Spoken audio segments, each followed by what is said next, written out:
Alrighty,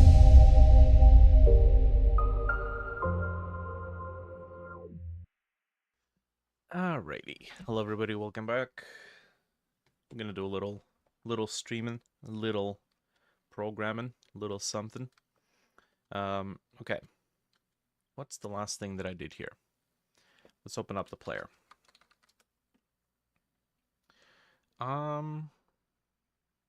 We have a VR hand right there. And I believe we also had put together an actual hand for the FPS view. Let's pop in Sublinaris, Assets, Models, Player, and then we have FPS hands here.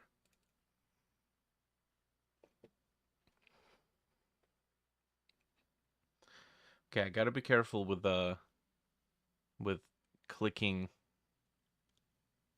or double clicking on project files to open them, because that's gonna end up opening them in the Blender 4. Oh, not found view 3D. Okay, right. So we set up a set of hands here. I think what we should be doing is animating and adding them to the game, to the player. Now, let's see here. We have a VR hand object. For models, we have something. Nothing. We don't have anything for the real game. Okay, well, I'm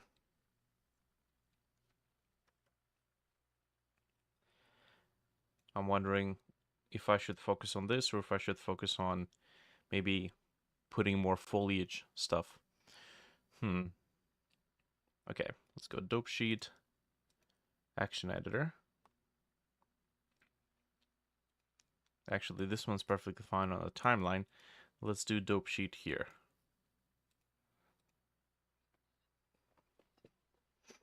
Okay. Gonna make sure record is enabled. And we're currently in pose mode of the armature. So if we do idle, we're gonna make sure the animations start from 0.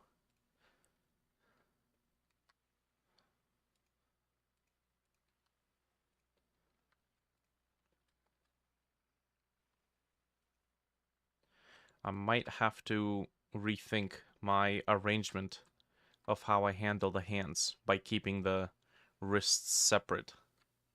There might be an issue with if I ever choose to work with blend trees.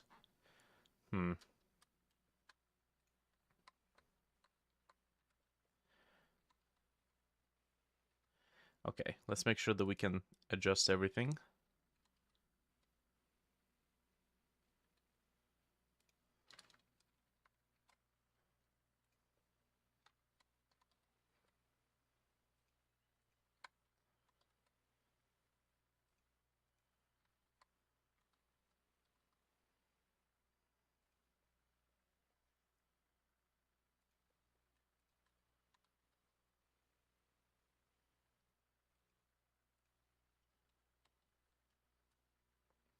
Okay, so this is the idle animation, which means I want the hands to do this kind of a like swimming motion.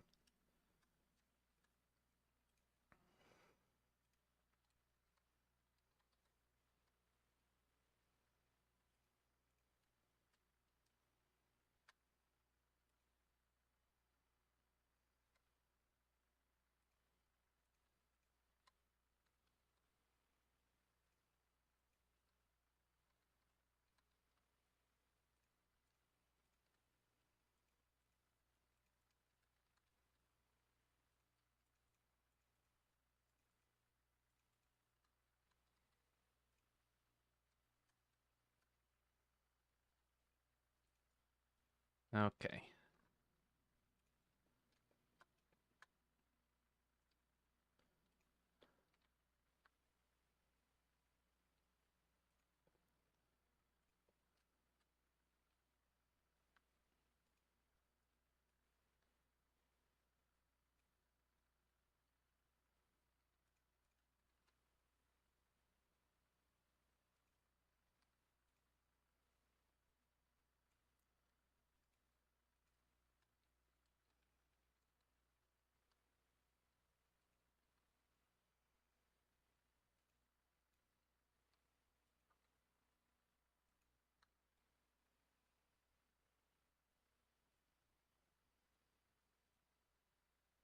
Mm-hmm. Now, if we take only the rotation frames for both of these bones, we can try to duplicate it, plop it right there, and then offset it by this much. Actually, we might have to duplicate it backwards. And then we offset it. Okay, so you can see how the animation gives it a nice little offset.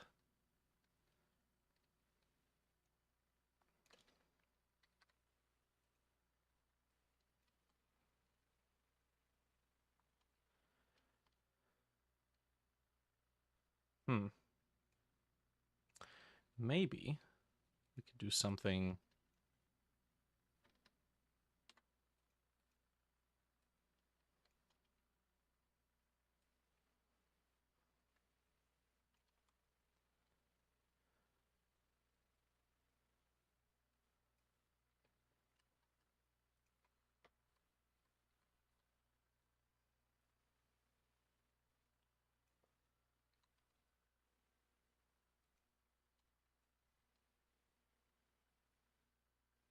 There we go. Okay. So the fingers are kind of dragging along.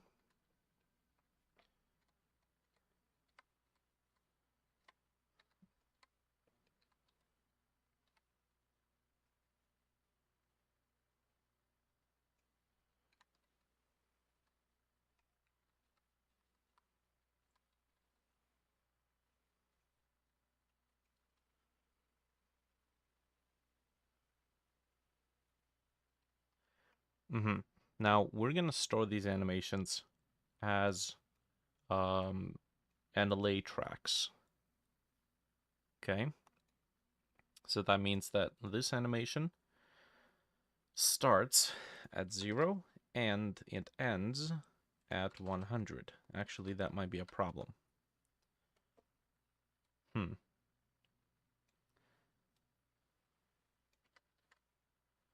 Let's see, 0 to 100.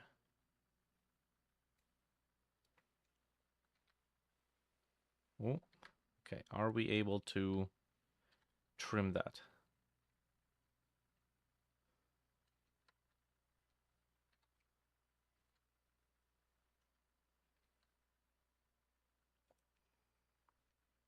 Split. So Y is to split. Yes, that's perfect. That's what I want to do.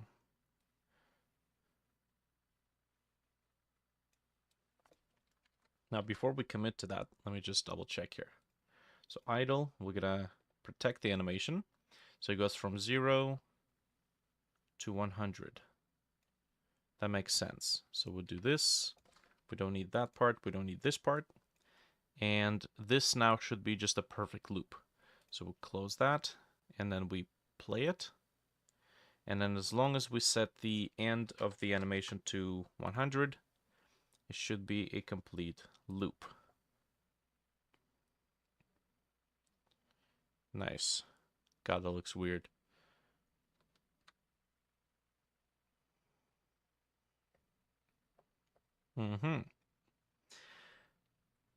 Okay, now let's try some more magic. What if I take this idle? Oh, interesting. Let's take this and that. Cool. Okay, so it kept the keyframes. That's pretty good. What if I do this? What if I take no rotation? What if I take this one and I will offset it by this much? Okay, let's go smaller. Just a little bit of an offset.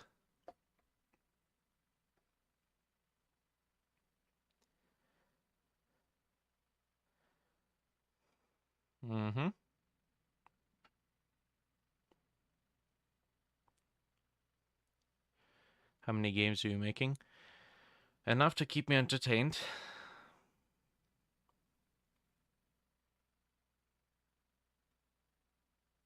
Okay, there's a bit of a jitter.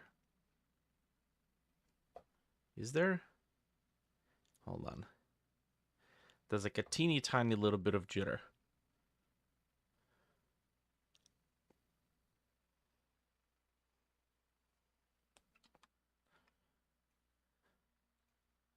I feel like if I were to take this and bring that just a tiny bit closer. Yeah, there you go.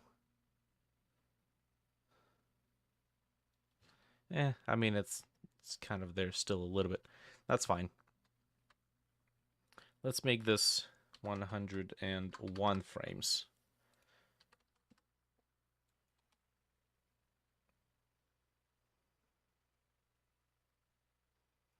Cool. Okay, so that's idle. That's perfect. And it's called idle here. Now we need something like a swim. I'm gonna probably just duplicate this.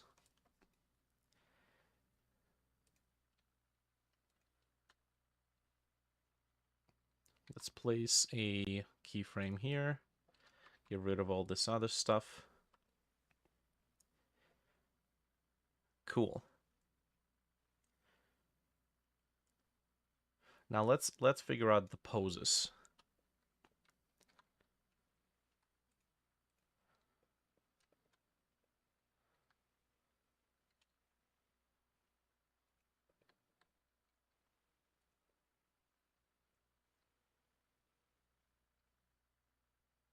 Okay, hands don't really stretch that far, or they don't twist that much.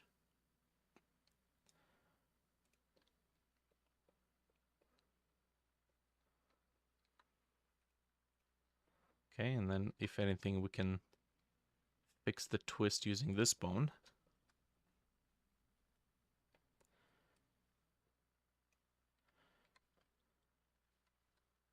Of course, it doesn't help if there is no starting pose. Let's just do that real quick.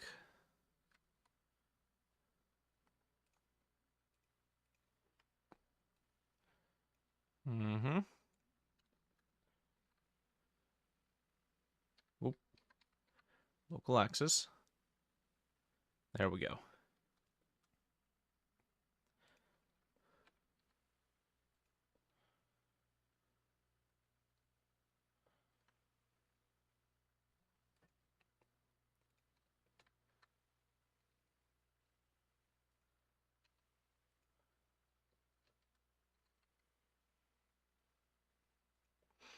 You know, realistically, statistically speaking, at some point one of these projects has got to catch up to someone. And you know, then the project's going to be the main project.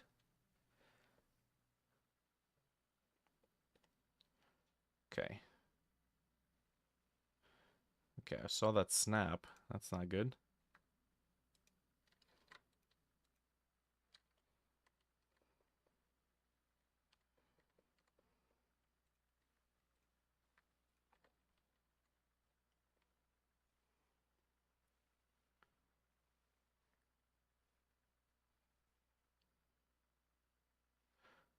Okay, here. Actually, you know what?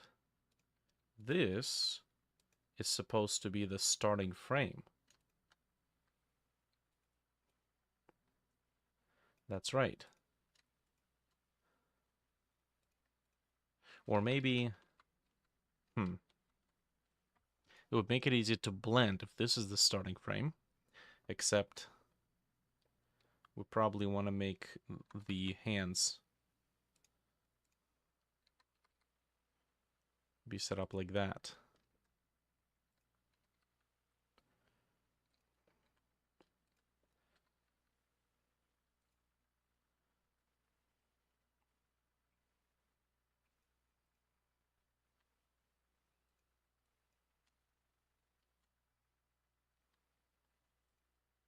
So go 30. Sure. Yes. Nah, too slow.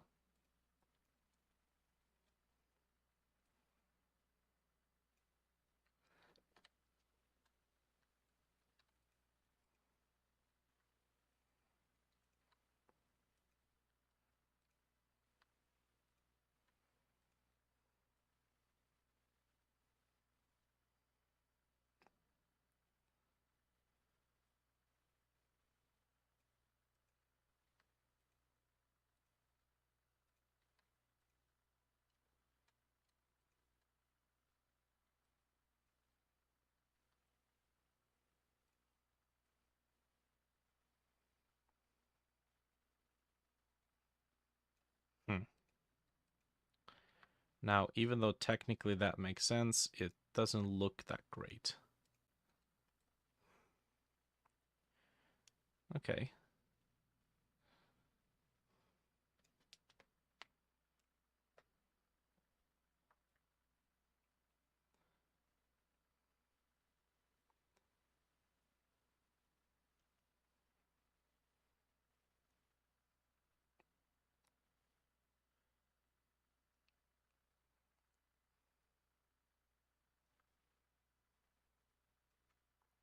Yeah, you know what? There's only really two poses. We got this, or we got this. And then it just returns to the beginning. Except, you know, it needs to return using a different angle.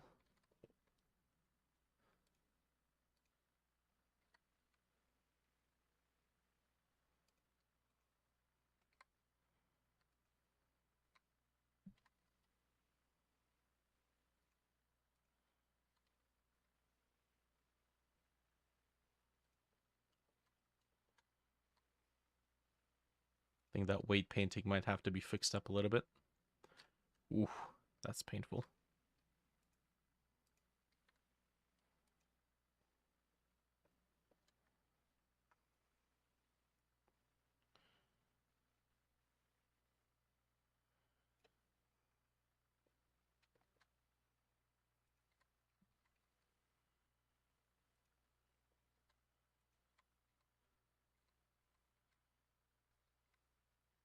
Okay. I'm gonna clear all the transforms.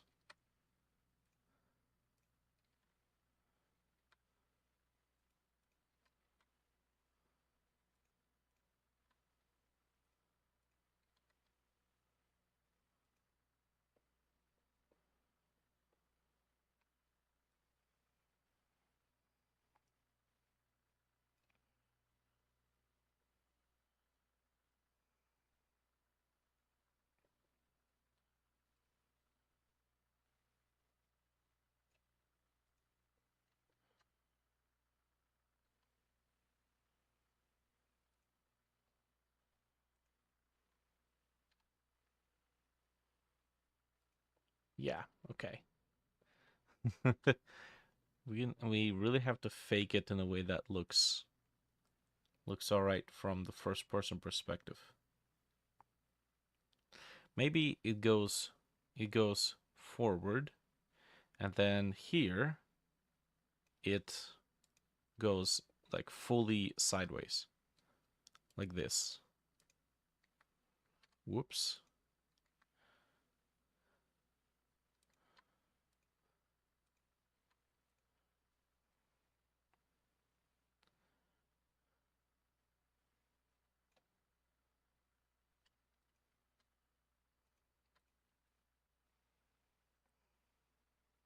And then when it comes back from the middle.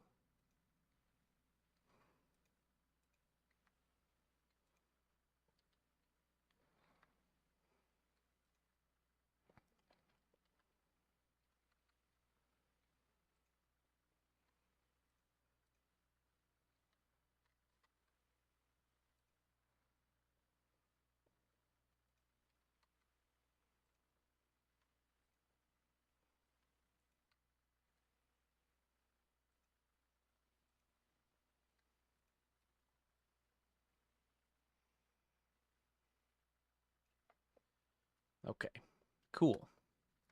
Let's get these all reset.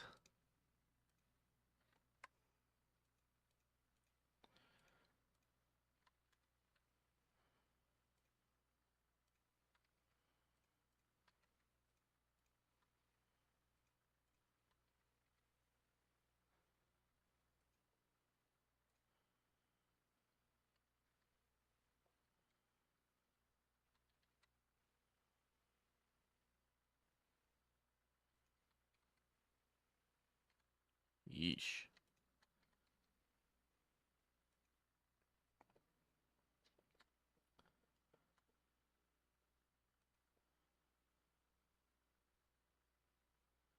Looks a little awkward from this angle.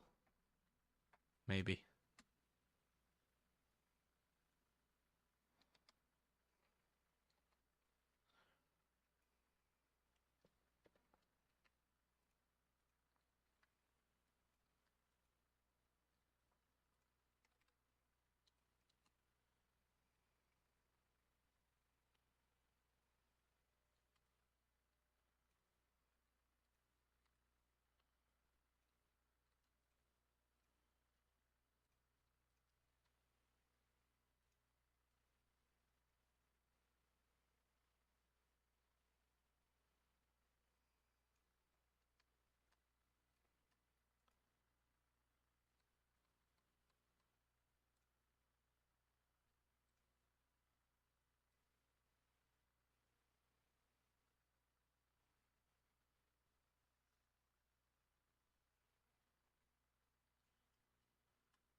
Let's say by this point, we're going to have the hands pushing away like this.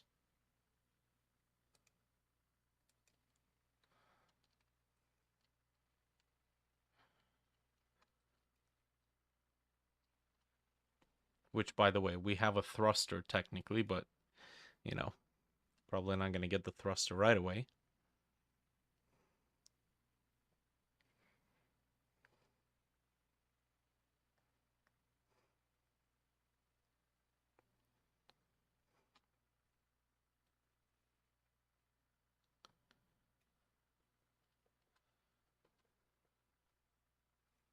Hmm.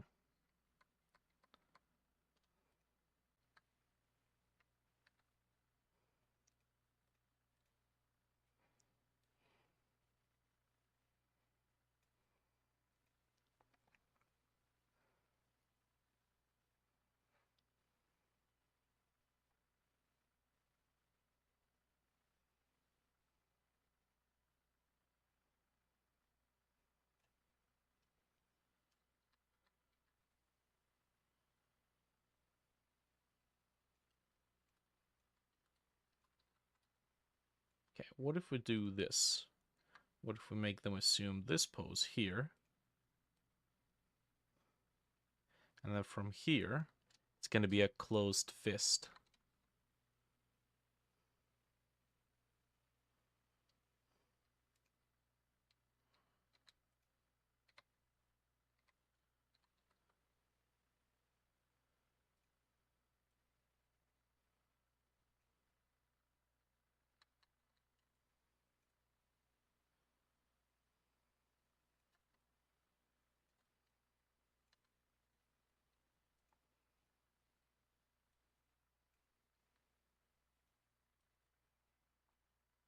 Hmm. I'd have to move this closer.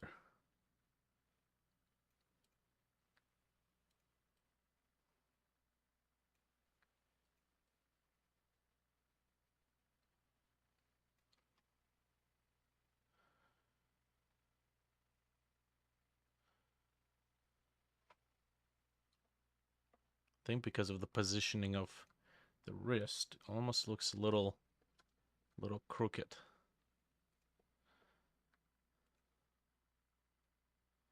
We also need to make sure we don't obstruct the middle of the screen.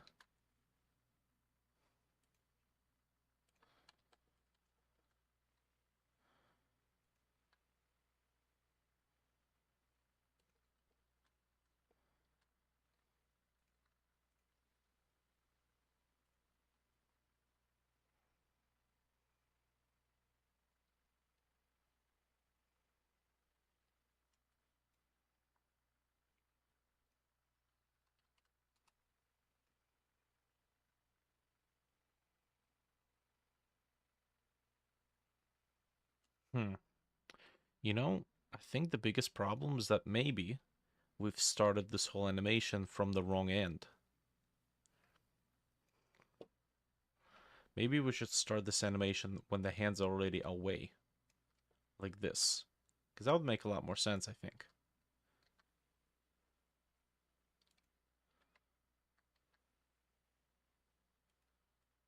Because they're off screen. Good morning. Vishal. Right, so let's start maybe here. And then we don't need anything before then in this case.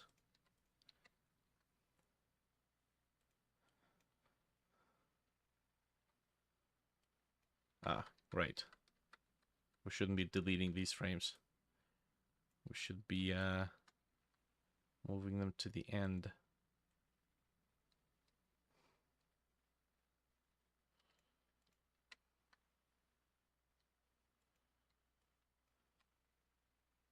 Yes. Yes, that makes more sense.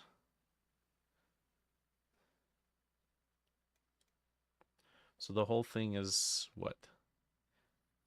67 frames?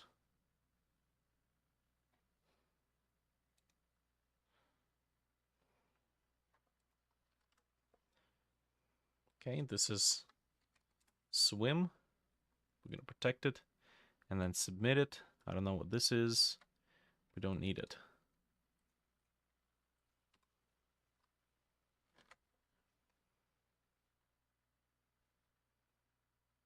Mm-hmm.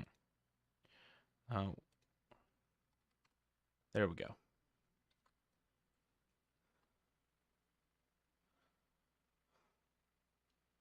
Beautiful.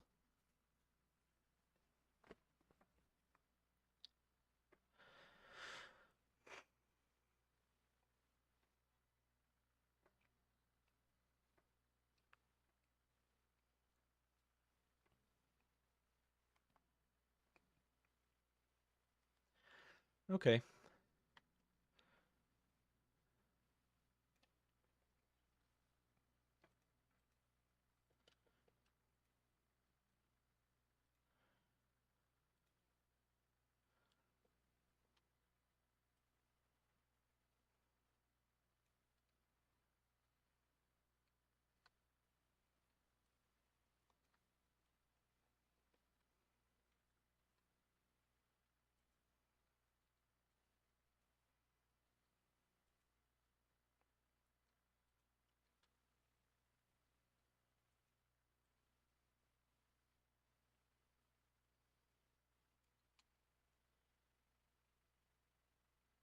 Oh boy. Easy. It's not what I wanted to do. We just need the camera, the head. Oh, object transformation. Hold on. Hold on a second. We don't transform the object. We transform the bone.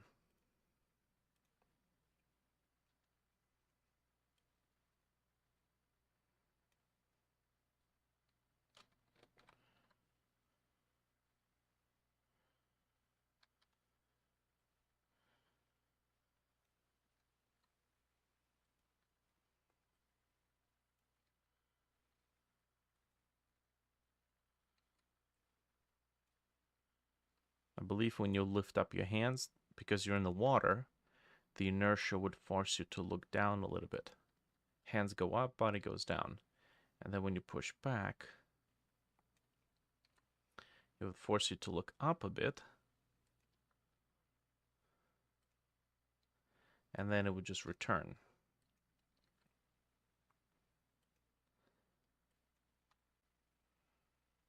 There we go.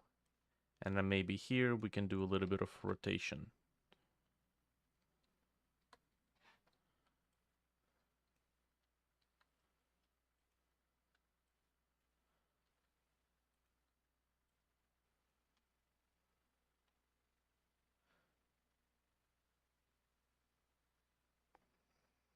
No, I haven't dropped the HOTAS integration. I've made HOTAS movement that works.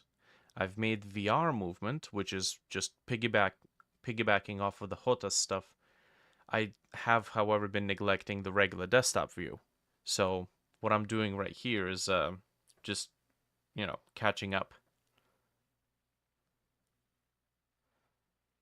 I tried to think of a system that will work, hopefully.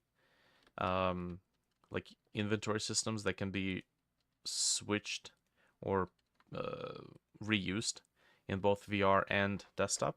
But it doesn't seem like it doesn't seem like a system like that would really complement both. So, you know, I have to try to make this work.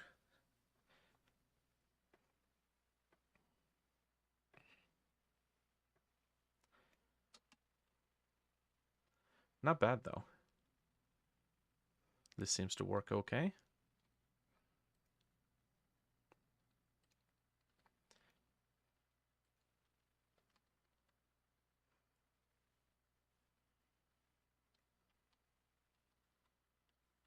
Okay.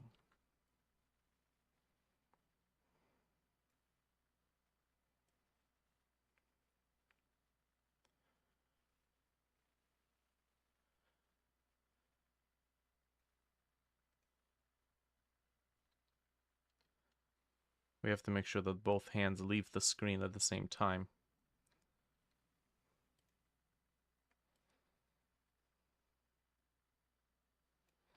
Okay, more or less.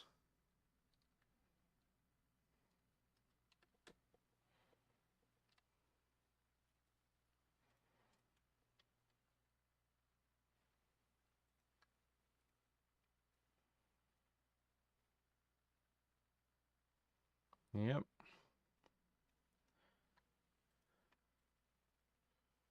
Hey, that emphasis works pretty well.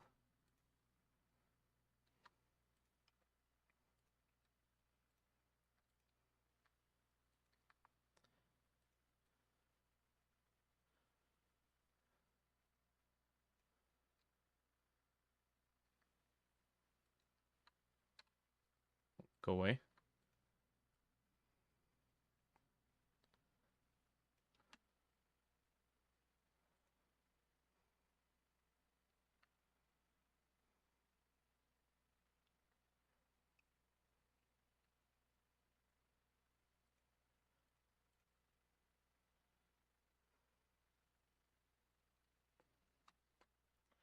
Okay, that's cool.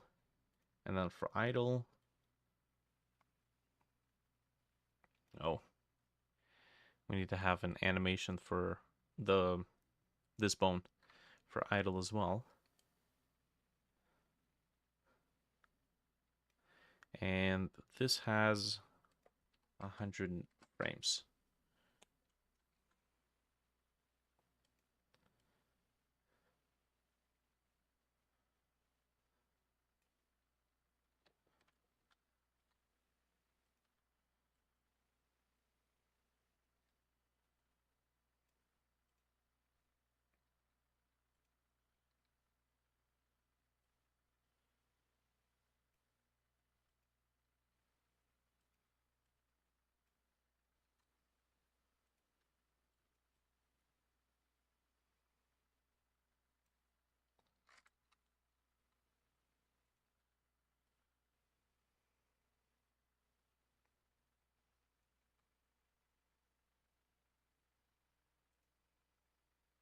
Ooh, what happened there?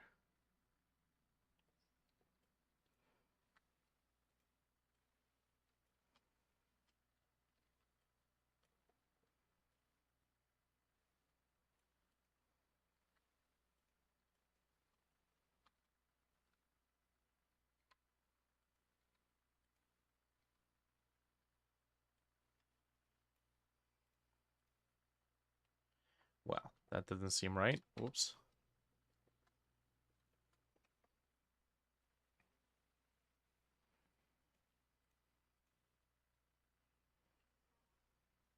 Ah, you know what?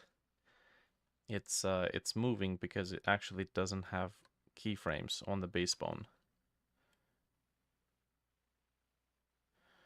There we go. Same thing with these. Yeah, we need to make sure that when we start an animation, we give all of the bones some sort of an idle frame or some sort of a starting frame.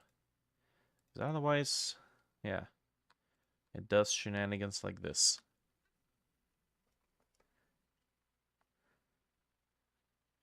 Nice.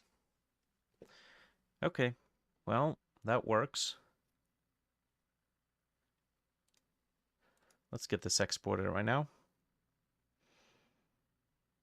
I think the getting in and out of the ships, the vessels, animations with the hands is going to be like super cool to make. But in order for, for me to get to that, I have to model proper, fully modeled at least vessels. Okay, so let's go to engine, models, player. That's STL. I don't need STL. I need GLTF.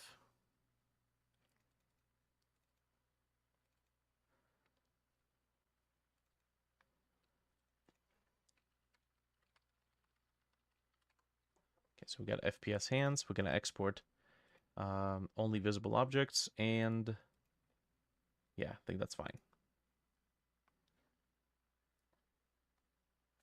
Okay, I did save. Hopefully it will be okay.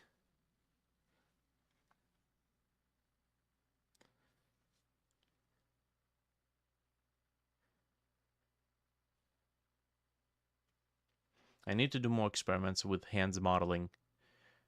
Specifically, I want to make more beefy, bulky hands, like Team Fortress 2 level bulky hands. Right now, no matter what I do, I end up with these like noodly hands, a little too thin. Okay, we're definitely exporting the high-res model right now. There's no way this would take this long. Even though, as you saw, only visible objects was selected.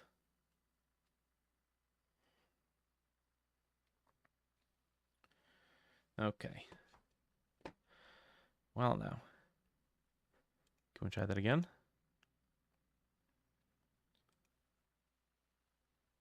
That's 589 kilobytes.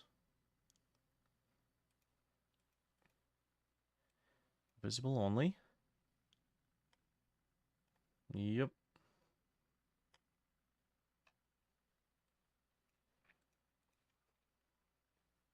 There we go. That's a lot faster. Okay, cool. So,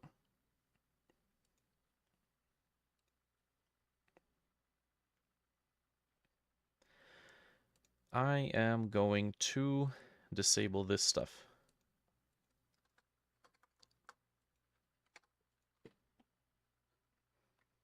So this will prevent the VR from launching.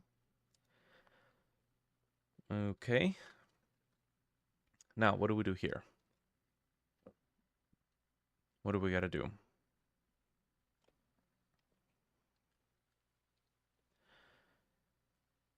Whew. Okay, this means we're going to have to fix a bunch of stuff. We have camera look left, right. Camera look up, down. Camera shake. Maybe it won't be so bad. So we know that this is just a part of the player, regular player. So I think if I take FPS hands, place them here, make editable children, and then we can drop it down until the very bottom. This should line up. Okay. And then all I gotta do is add a bone attachment, head attach. We're gonna add a remote transform, and we're gonna tell this to control camera look left, right, which has everything else in it. And we're gonna tell this to be attached to the head. Aha. And we need to, of course, rotate this by 90 degrees. Although I think it would be nice if we didn't have to do that. Which, hey, look at that, we don't. We just need to make sure there's an animation being played. Beautiful. Oh, well, hold on a sec. What the heck is this? Oh, you know what? I know what. It's because when I exported animations for this project, I have to specify to use the NLA configuration, the NLA strips, um, instead of exporting the actions. So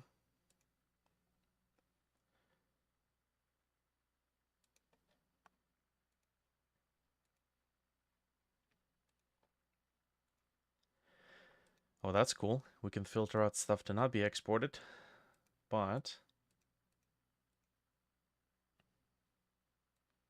maybe it's in the data.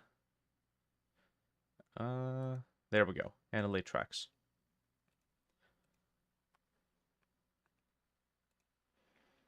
Okay, there we go. So now it's in back. And, well, something's gonna break now, of course. But at least we can take a look at what's happening. Okay. Now. Ooh, my monitor disconnected there for a sec.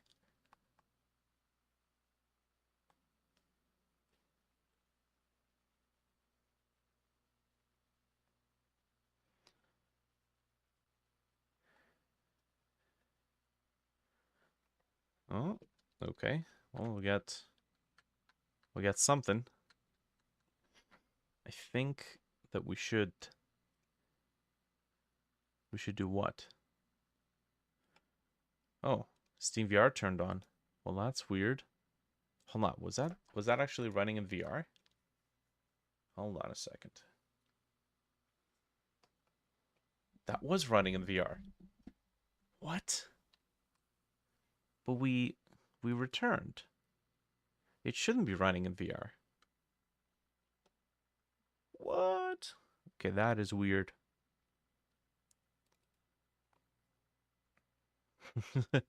Okay, cool. I suppose we're probably gonna have to disable VR in here.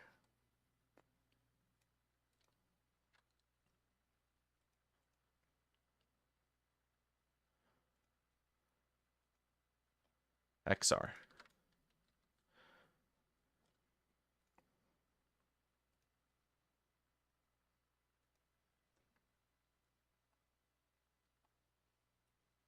Which the only way I can actually make it be easier to switch between that is if I physically disconnect the headset.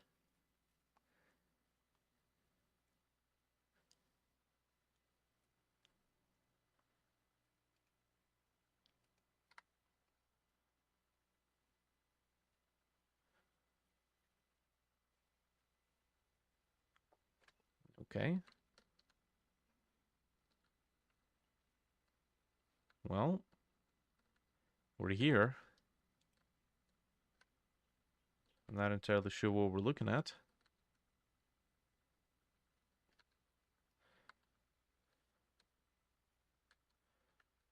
But we're definitely here. Okay.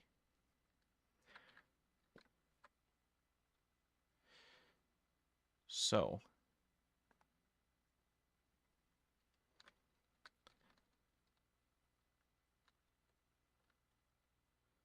God, that's slow. Hmm.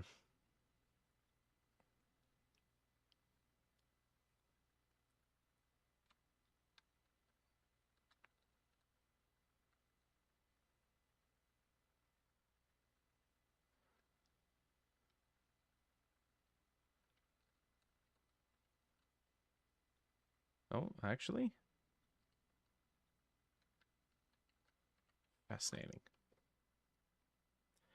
So I'm pretty sure that we were looking through the regular camera.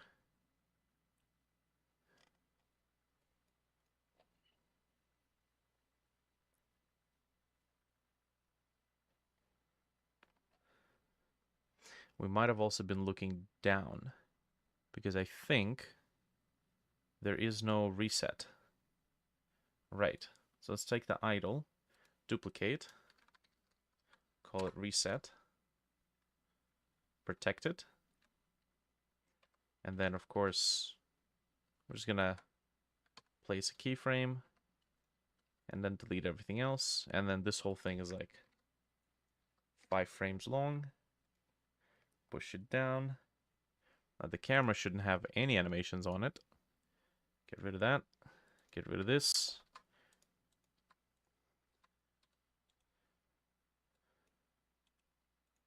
There we go. And then that we also don't need. I don't know how that keeps it appearing here. Get rid of it. There we go.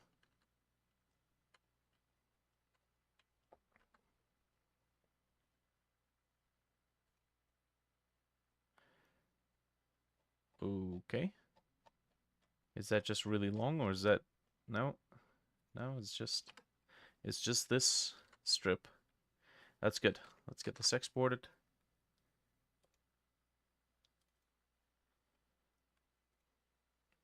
Okay. Let's try running this.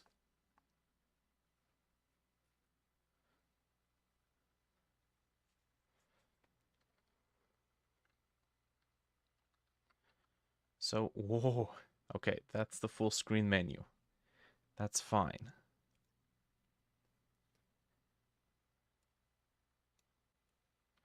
Okay, so something tells me that's not us looking through... That's us looking through this camera. Okay, so I think I know what I need to do. We need to know if the game is running in VR mode or not. I think that can be handled by the master node.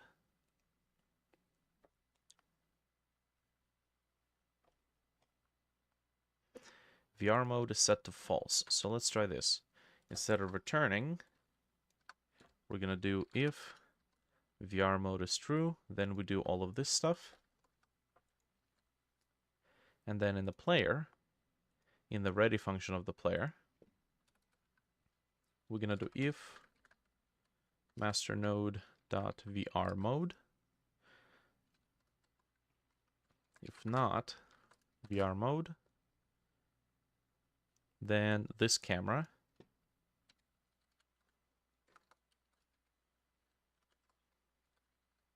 we're going to make it current. I'm pretty sure there should be a dedicated function for that.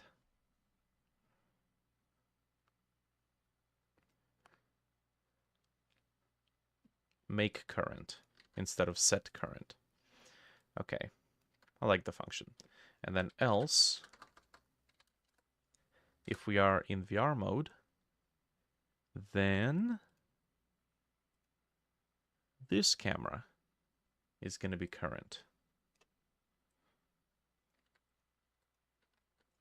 Okay.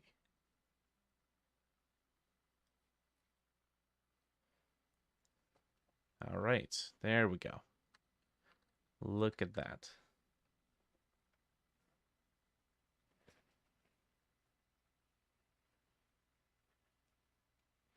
Okay, so I think the next step would be to figure out why we can't steer.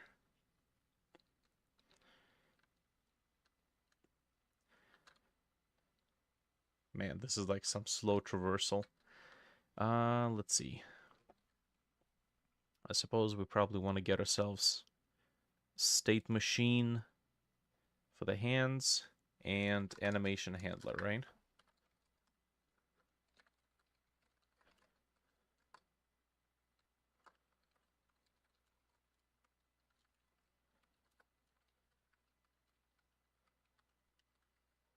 Gonna make a separate function. Pop it in here. Okay, and then we need to give state idle. Okay. So let's go to hand animation process. We're gonna match state variable. I honestly don't know if this is the best way to go about this, because you could be idle but holding something, idle but not holding something, idle by yourself, no jetpack, idle with the jetpack. So, you know, I guess we'll figure this out as we go along. Let's do... We'll probably want to have a variable for this object. We're going to be talking to the hand animation player, and because of that, we may want to just acquire it so we can talk to it this way. And if it ever changes, then we can always just change it here, and it'll be good to go. Okay.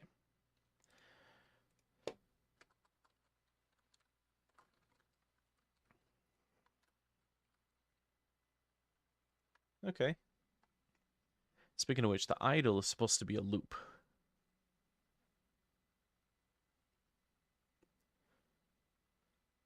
Okay. It works. I see a bit of a jitter. Also, the hands, I think, might be a little too far off.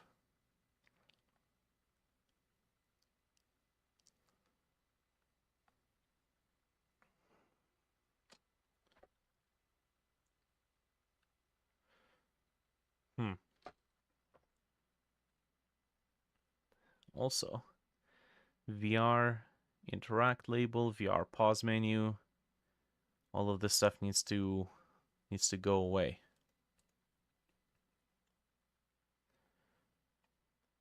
If we're playing a desktop view. Okay, player hotbar 2. So we can go here.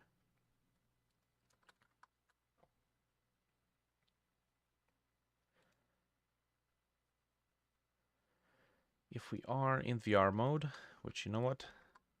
Let's check for that first.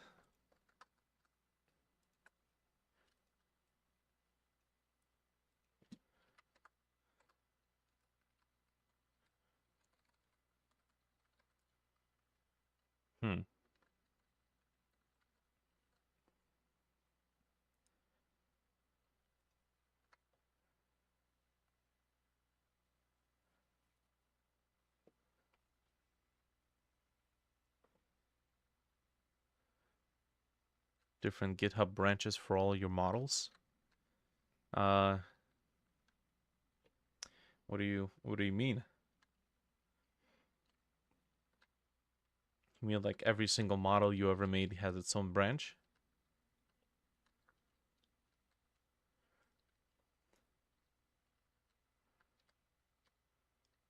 Okay. So this works. But now we need to figure out why or how to get the mouse to interact with this. All models like VR desktop. Huh. Interesting.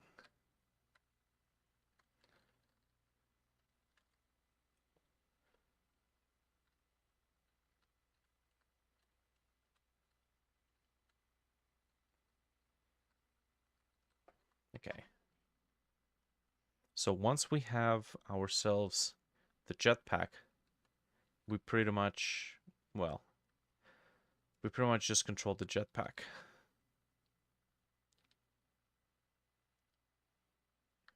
But it seems like, I feel like we've done this. We've done controls with the mouse before. Why is that not working? Okay, we got input. And we got angular velocity. And it's using event.relative x and y. Maybe the pause menu is open?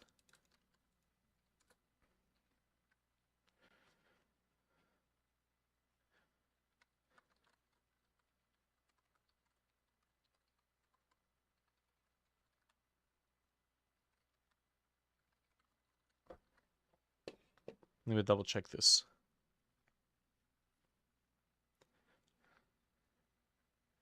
Huh. Fascinating. Okay, so it's either this. Oh, that whole function doesn't run. Well, this is curious. Why would this not work?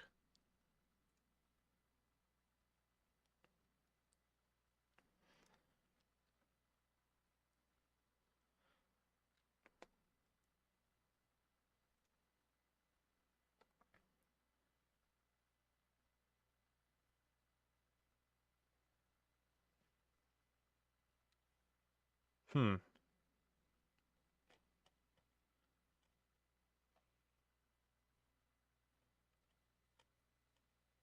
This may or may not be something I've experienced in the past. The input function does not process any events. But I think that involved a separate viewport, and there's no such thing here.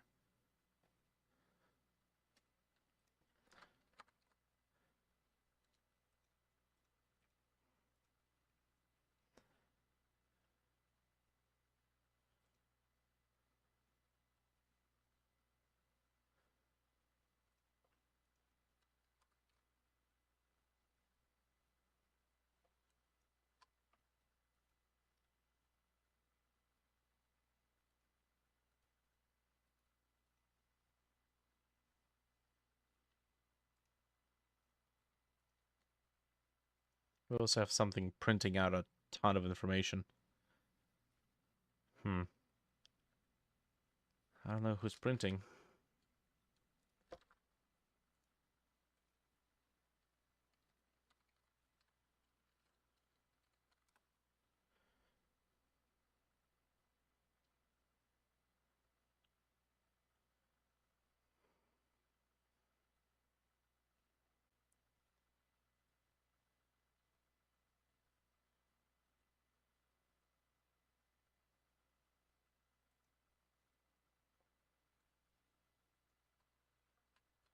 Nope, I don't think that's it. Oh, that might be it. Inventory panel.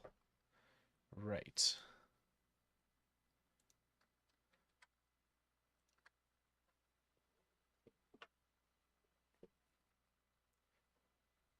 Okay, here we go.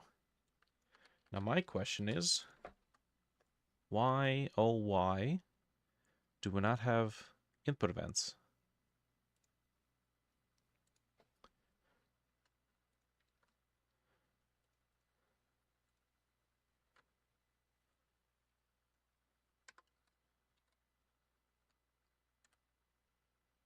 Hmm.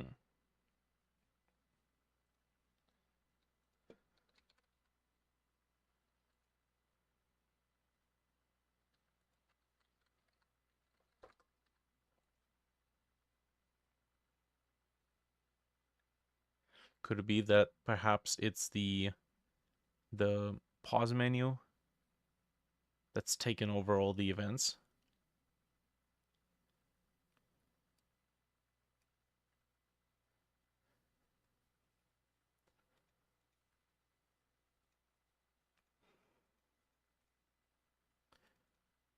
Okay, so we got this pause menu here. It could be.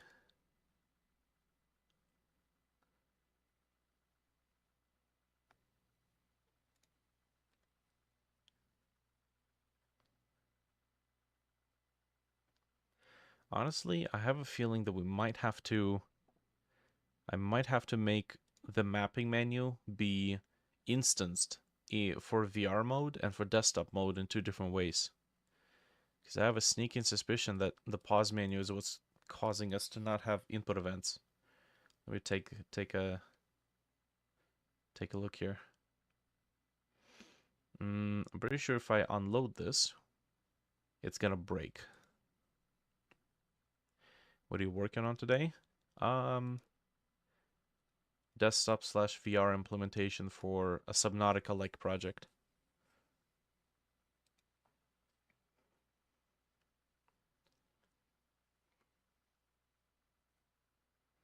Okay. Oh, great. Or we just watch, Godot crash and burn. Either or.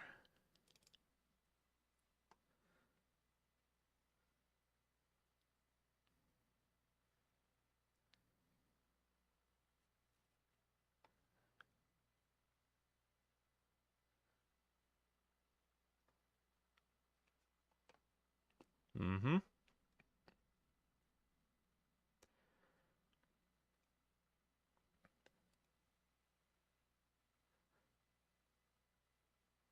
Come on now. Close the scene.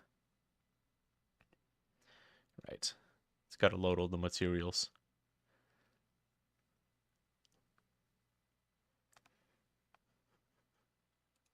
Okay. here's what I'm going to try. So we've got the mapping menu. Yes, this technically works when it's a singleton. But let's see if we have to do it some other way. I tried to finagle a system that is dual purpose, that works both in 2D and both in 3D and VR, but it doesn't seem like that's gonna be a wise way. It might be easier to just actually make two separate systems. The pause menu I don't think we have to remake because it works. There we go. We have a dependency here. Okay, now this is curious. Identify a pause menu not declared in the current scope. We're not really supposed to have a pause menu here. Viewport, sub-viewport container.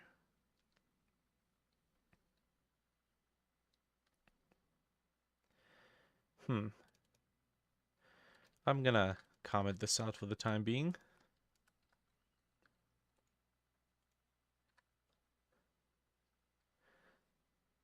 Okay, here's another place where that's losing dependency.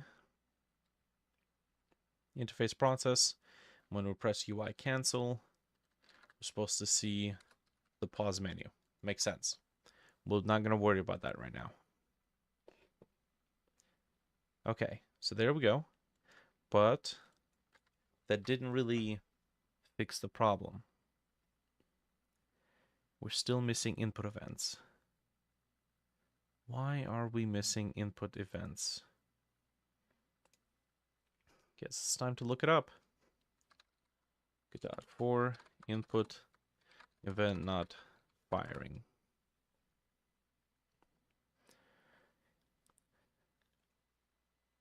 Input event function is not working.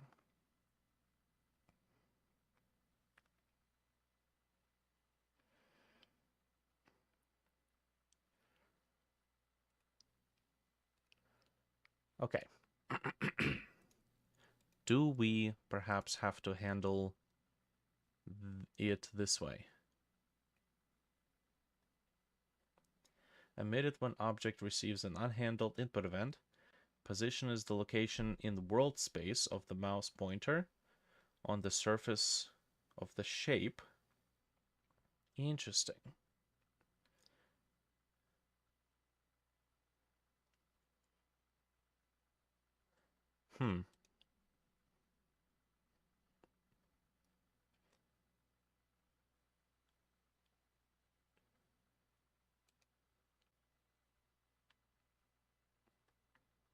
Could this be the result of me upgrading the engine? We did go to 4.22.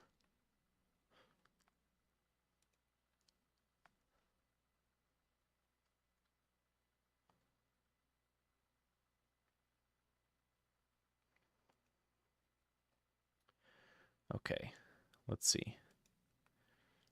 We have an interact label. Sure. Ignores the mouse. We have stats. Ignore the mouse. Stat button. Ignore. Technically, all of these things would ignore as well. Ignore. And we don't have anything else.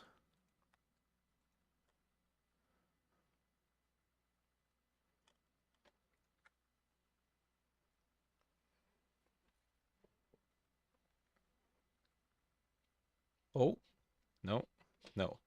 We should have seen a print command. Okay, we do have some errors. Let's take a look.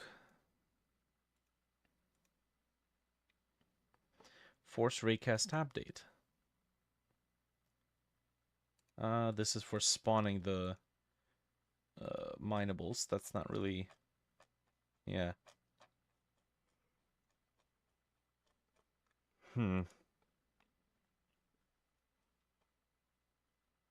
Okay, back to the search. Rigid 2D input event not firing.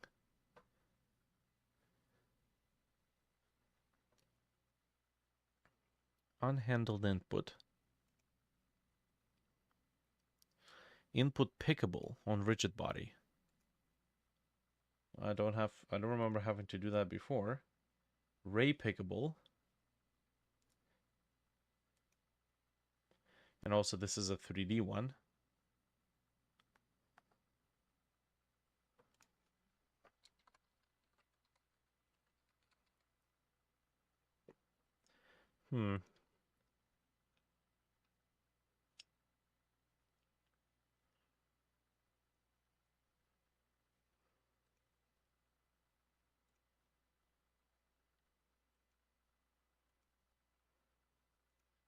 Let me try this.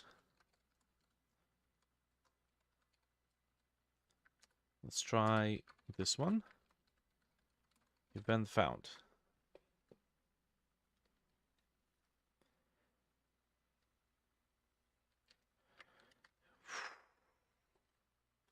Man, this is not really making a lot of sense.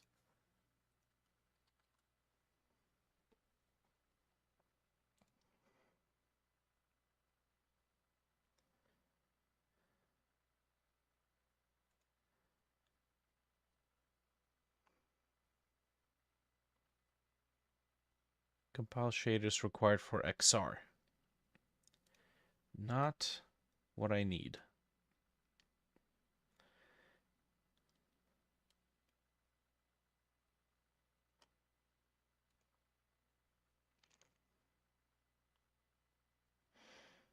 Seriously, I'm at a loss.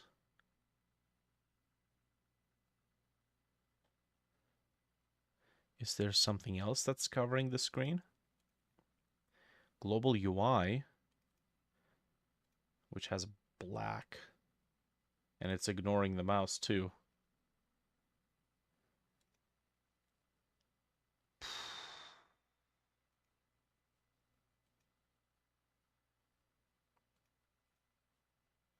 Well, it's going to be one of those days, huh? When you think you sit down and you're going to get some work done, and then something like this comes in and slaps you in the face, and now you're going to spend the next 3 hours trying to debug it. Why is it not receiving input events? Freeze mode. Maybe it has to be freeze mode kinematic.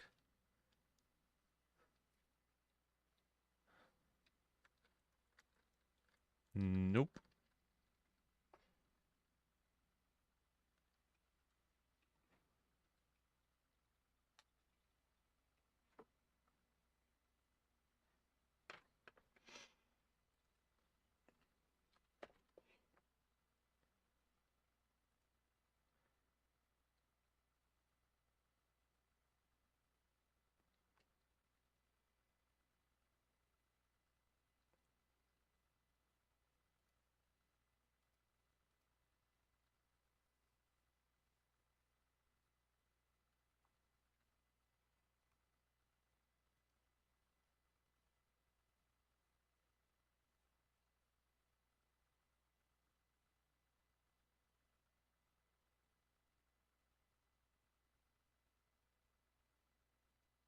Okay.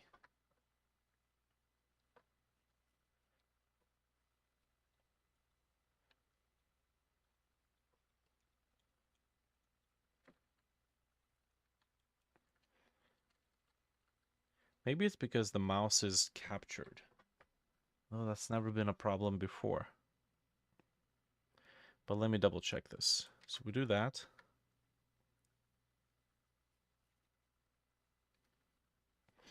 The mouse is still there.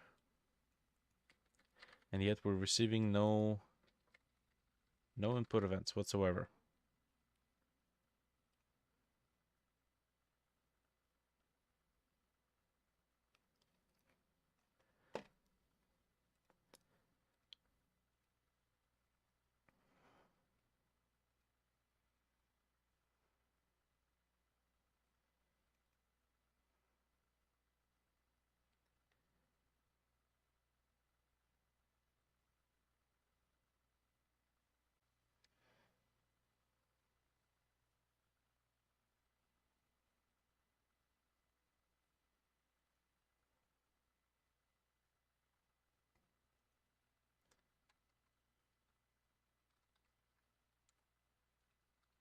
We're going to run this function here in a separate. Give it a second to wait a single frame and then execute. No, that didn't change squat. Okay. Well, now I can't even move with keyboards. Oh, can I? No, I can't. Whew, dude. What the hell? This thing is crumbling right in front of my eyes.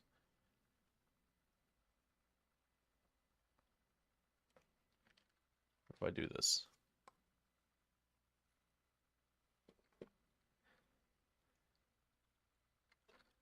No, well, that doesn't make sense because technically we should still see a print command.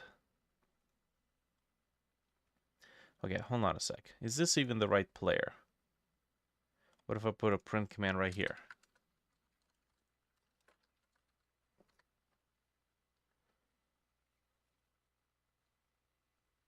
Yes, we see that much.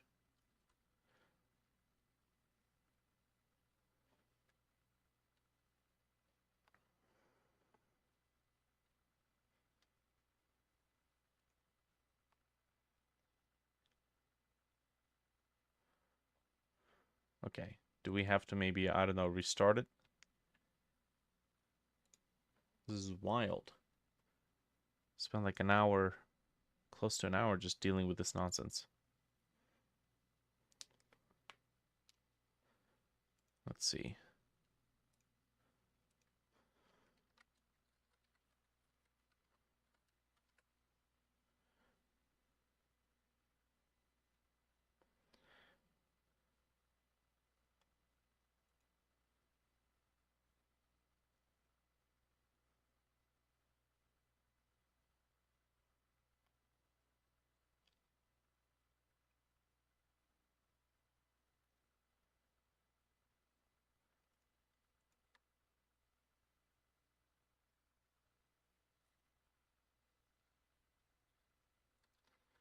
Nope.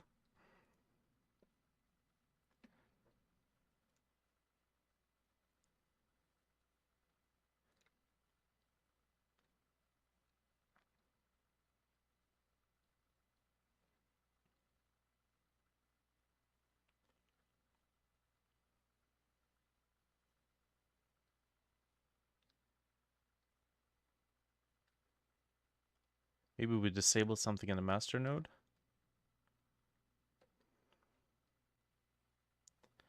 Not by the looks of it.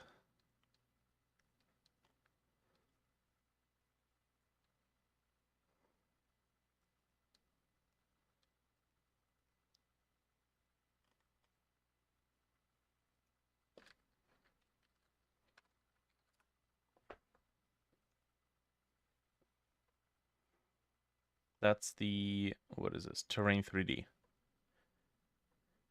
All inputs were designed for HOTAS.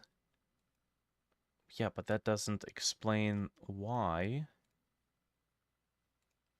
if I have an input event and I put a print command, first things first, it doesn't appear.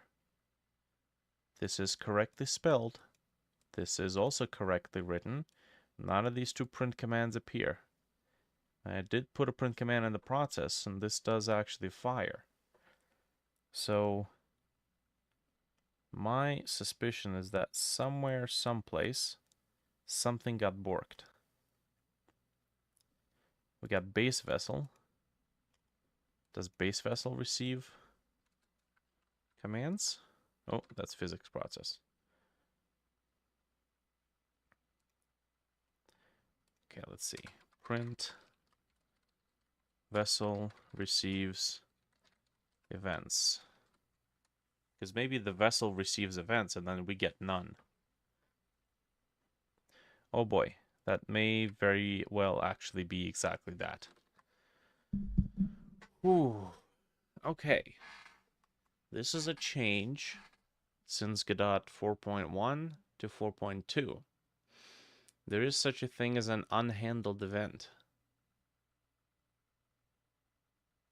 And unhandled event means that nothing earlier up the chain had handled the event, so it gets passed down until something actually uses it. Now, my suspicion here is that because the vessel has an input function, it takes over the input event and then it does not propagate to the player. That makes no goddamn sense. But that's what I'm observing here. Now, here's how we can maybe test it. If we go to Sandbox and we find our player, if the player is the first node above the vessels,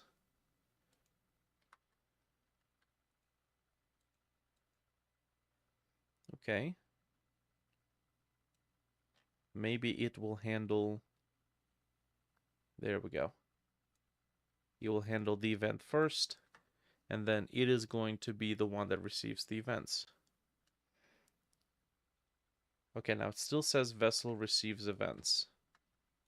So that's probably not the case.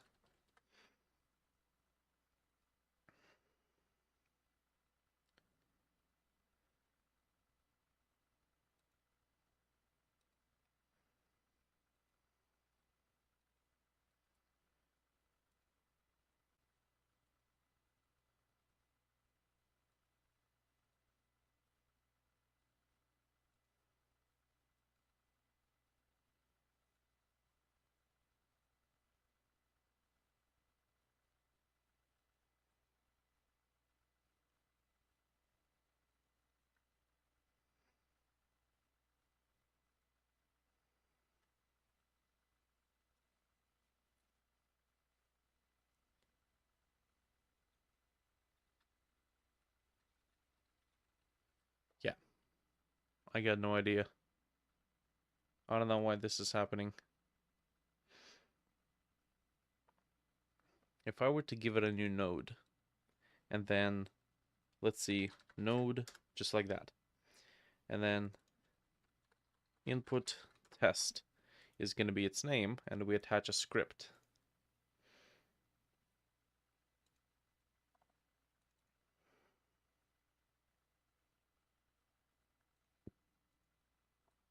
Okay.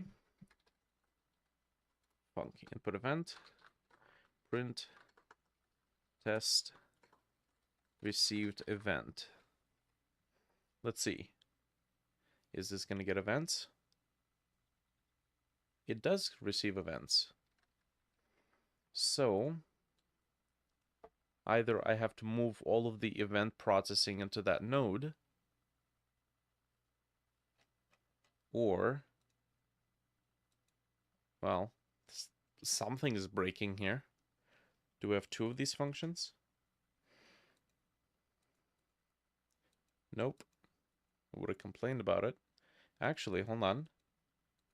Does it inherit? It does not.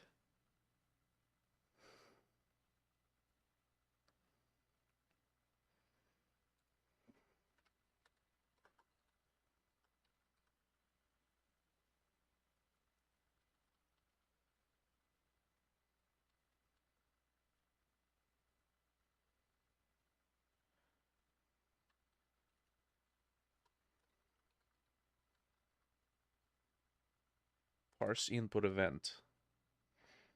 That doesn't seem right. What does this do actually? Feeds an input event to the game. Can be used to artificially trigger inputs.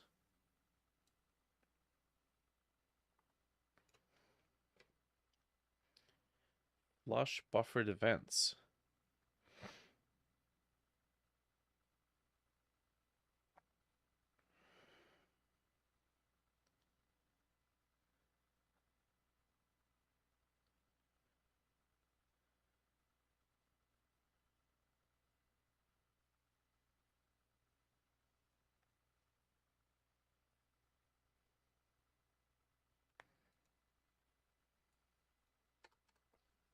Man, I got no flippin' idea.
Okay, this might seem kind of stupid, but what if I do this?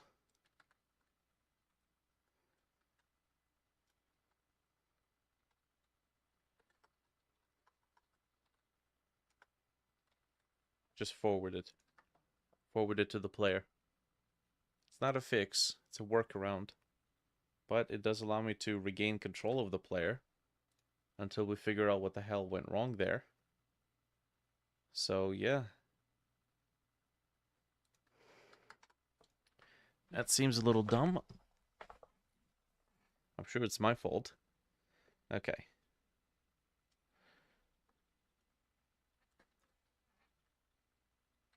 Oh. Okay, so the mouse events are working, but the keyboard events are not. Did the keyboard events get broken? They did. No. No, they didn't.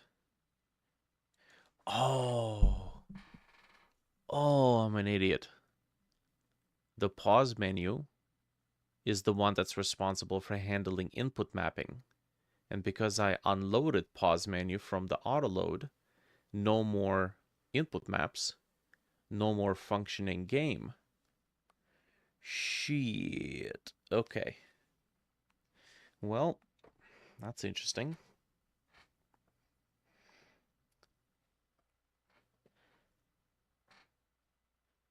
Okay, so I guess this right now exactly is the time that I'm gonna have to take care of the pause menu behavior. Okay, fair enough.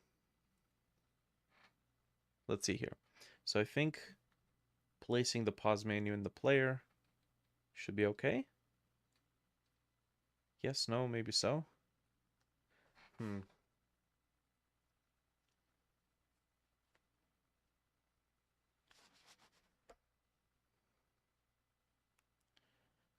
Okay.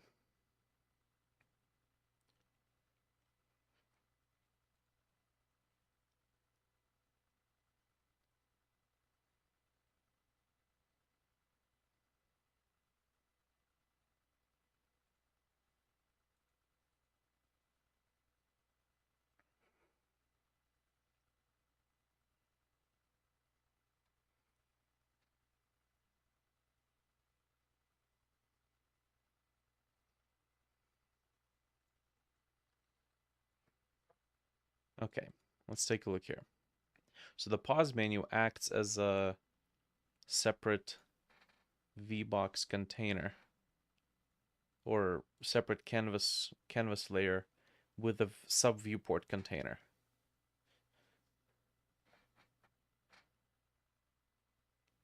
And then the mapping menu is a panel.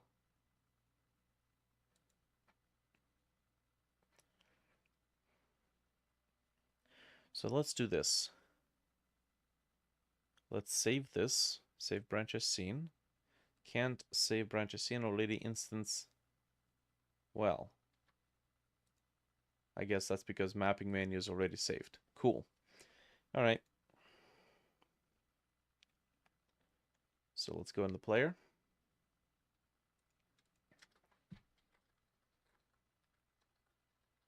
We're going to preload the mapping menu.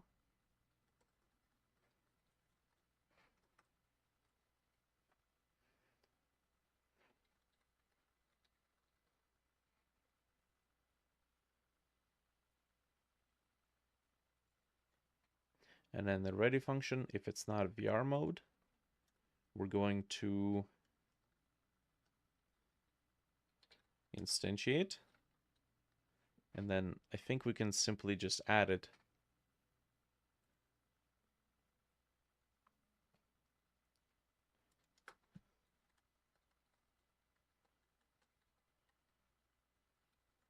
I'm going to store it into a variable.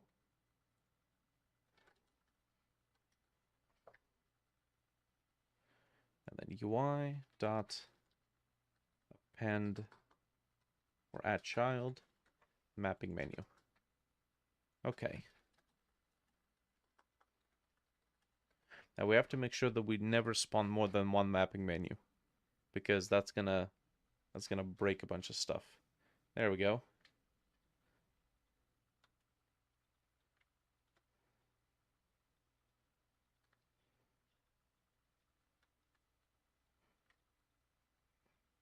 Okay. Now that's cool, except the mapping menu needs to be openable. And I think right now it doesn't actually process any inputs.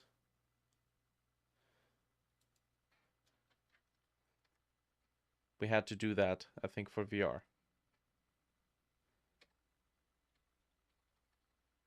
Hmm.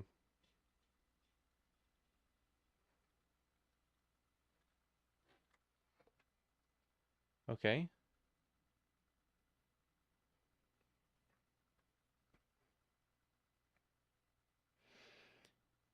Okay, now that's cool and all, but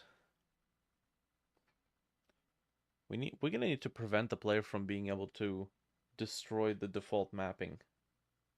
That's not gonna be good. Imagine accidentally clearing the escape button and then you can never exit into the escape, into the pause menu. That would suck.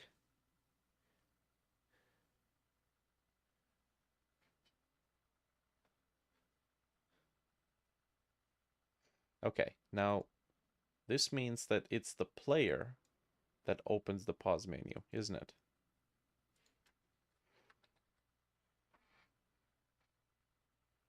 Okay, here we hide it.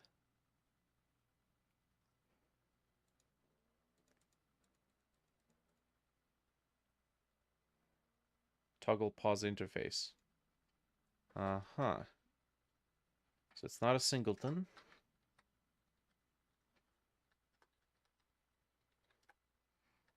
Oh man, this thing is kind of all over the place. That works.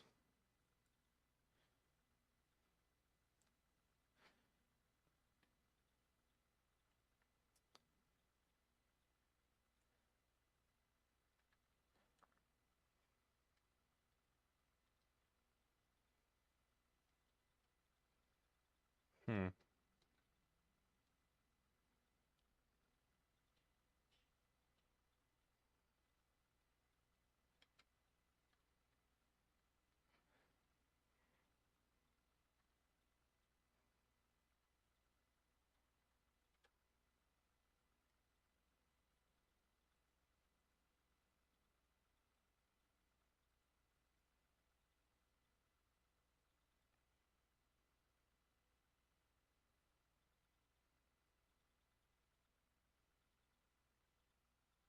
Gonna try something.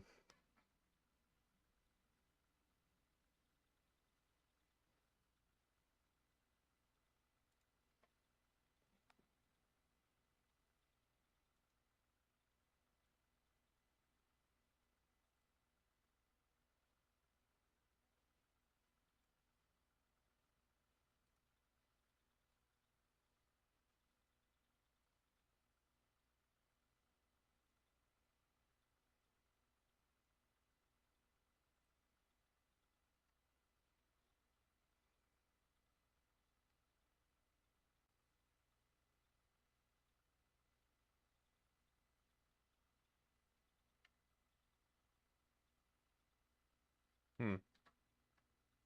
It's kind of freaky.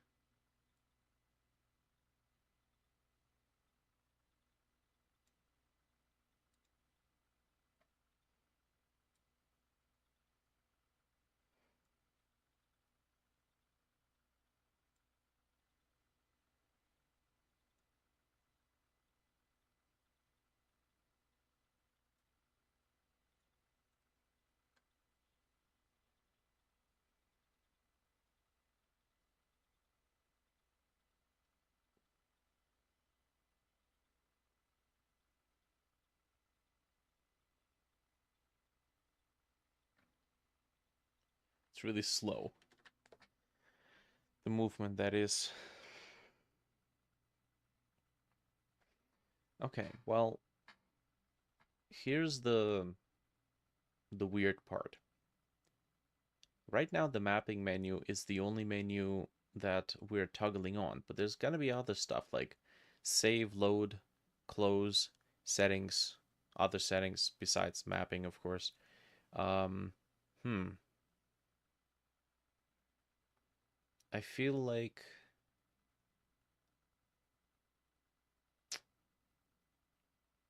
we might have to make the pause menu be all-encompassing.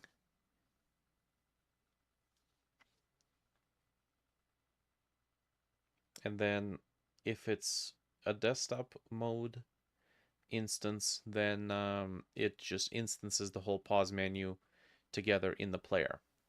If it is, however, a VR view, then the same exact pause menu is going to be instanced into a sub viewport and then rendered on top of the 2D view.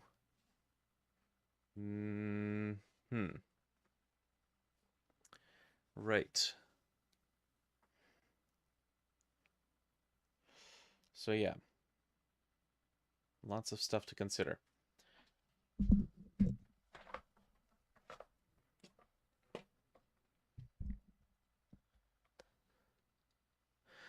Let me try this. So pause. Let's take the pause menu, which is here, and we're not going to render it. I think the pause menu should basically just be, let's see, should be a user interface node, right? Okay, we're going to say pause menu. And then this is going to be made out of panel container.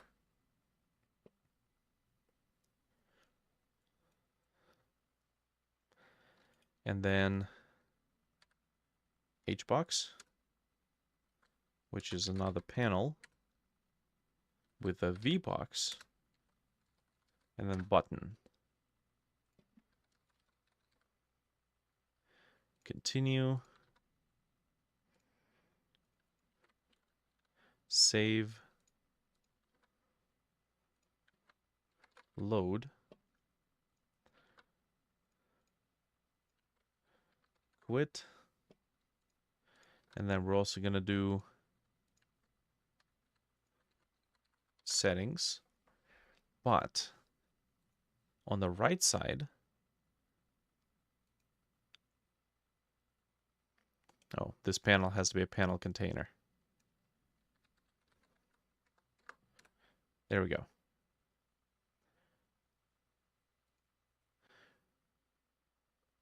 Yes, and then here, inside of this hbox, we're going to do another panel container. And this is going to be the pause menu.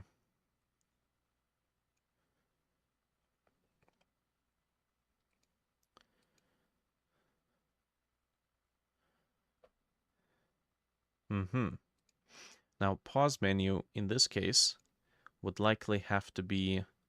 oh, you know what? Yeah, it's not the pause menu. Excuse me. This is mapping. Mapping menu. There we go. Paste it in here. Let's give this all the available space. So we're going to make it expand. There we go.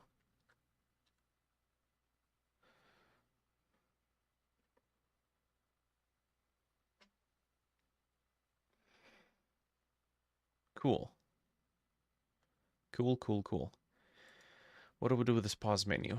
Well, let's save it as an object, UI. Now we already have something called a pause menu here, but this is not the right pause menu.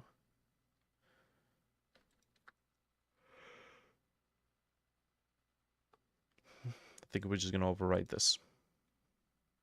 Oh, can't overwrite scene that's still open. Can't I now? It's this one. Okay. Beautiful.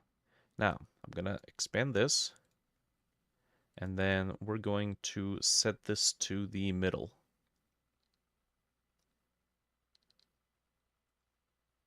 Yes, just like that. Maybe we'll do it full screen. That's fine.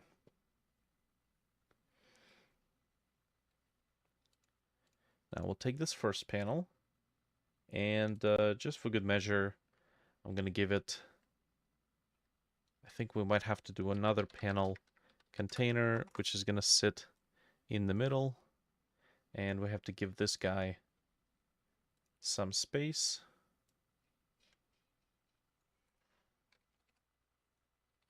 $250, $350, $450. Okay. Beautiful.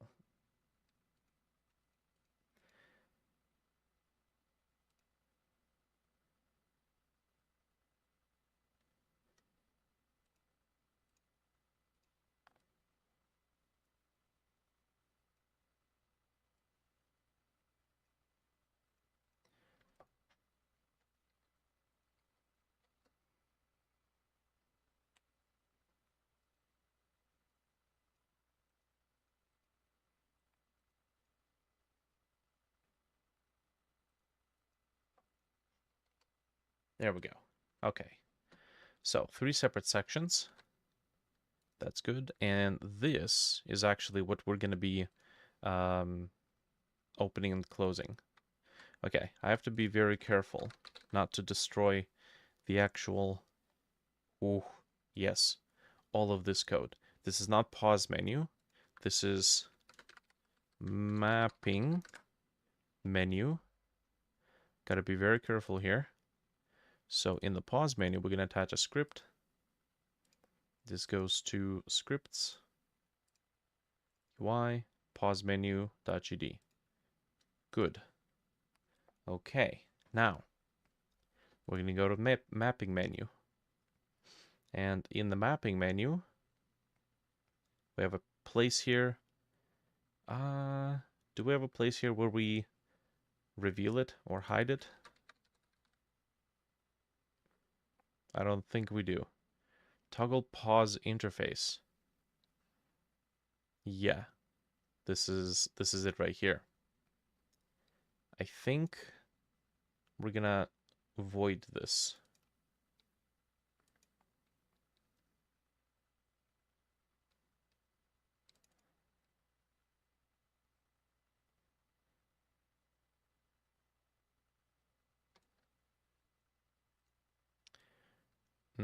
Yes, I think we have to void it here.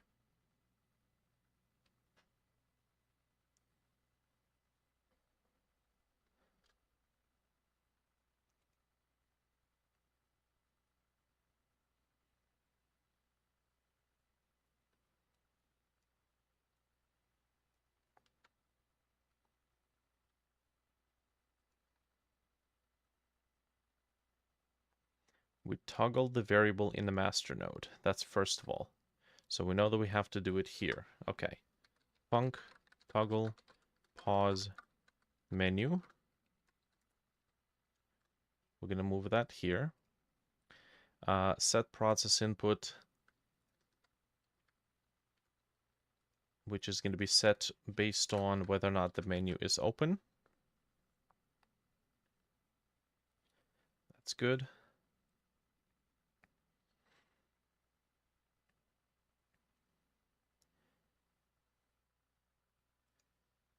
Okay, this is where if it's not VR mode, then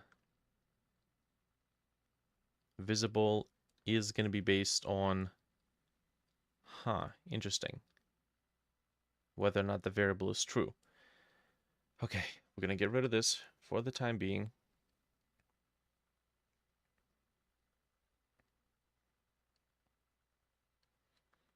This is what makes the mouse become available.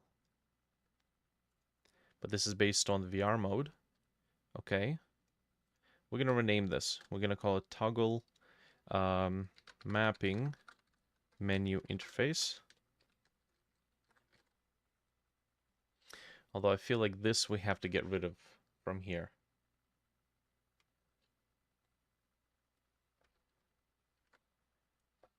Because it's not going to be the menu anymore that handles it. It will be the player. Here we go. When we press UI cancel, we're going to do this.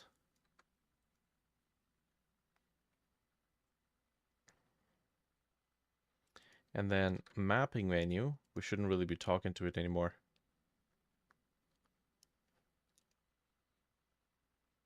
This would be pause menu. Okay.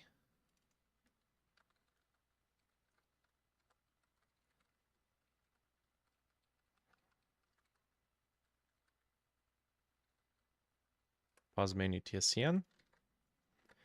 This is going to store the pause menu. And then here, we do this.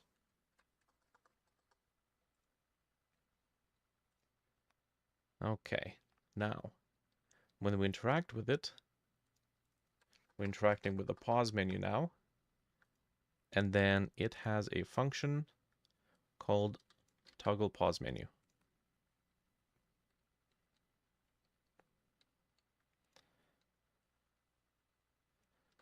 We're going to run that first.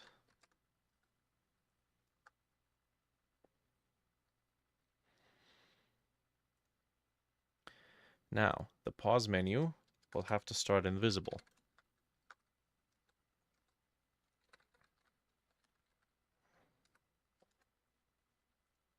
And then we're also going to have to copy this so it doesn't run input code in the very beginning. We don't need to make this invisible, but in the ready function, we can make it load the action map. That's good. Okay.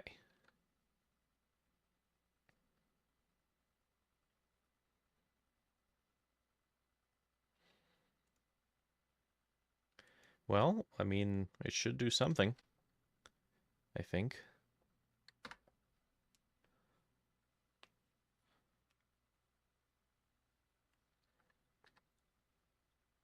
And there we go.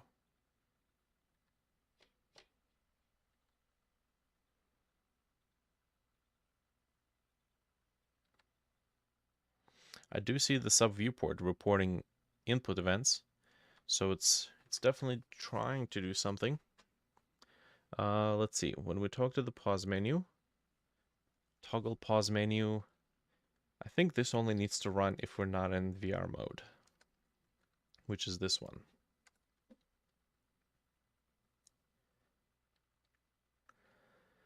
Okay, and then if we go here, master node gets updated, but the visibility property does not get updated according to what the master node is.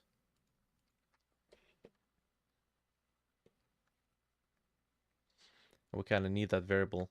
There we go.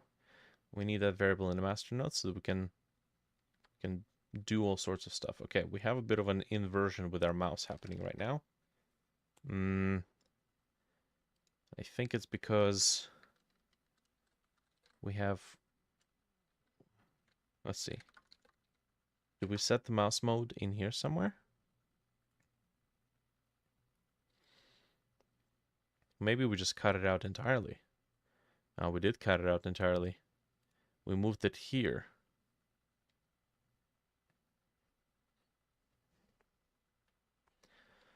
So input mouse mode. Okay, that's the problem. First we have to toggle it, and then we use the variable to base our mouse state. There we go. Now, as you can see, we still have that little label over there.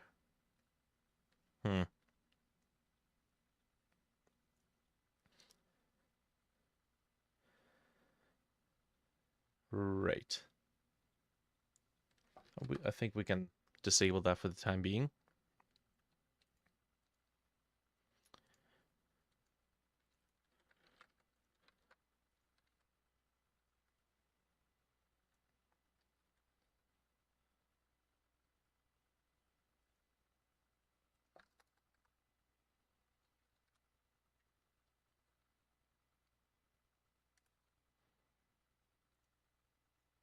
This was handled in the input event.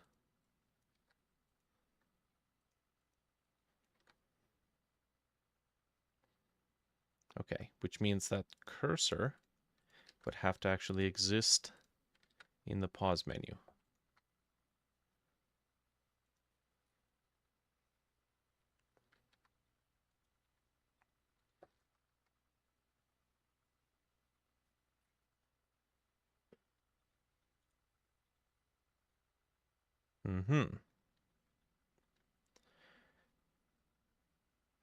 Hopefully what I'll be able to do is when we switch to VR mode, I will just simply take this whole interface, project it onto a big plane, and then we'll see if we can use the VR controller to laser raycast onto the plane, figure out where it landed on that plane, and then use that information to maybe move a virtual mouse into the same position, and then process left clicks that way. Okay, now, that is besides the point. We are still missing the fact that it didn't build our menu.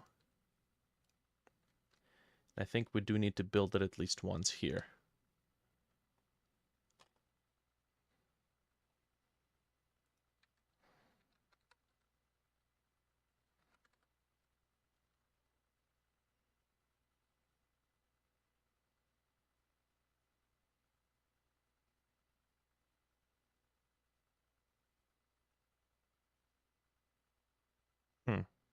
That's the player. That's why I don't see the function.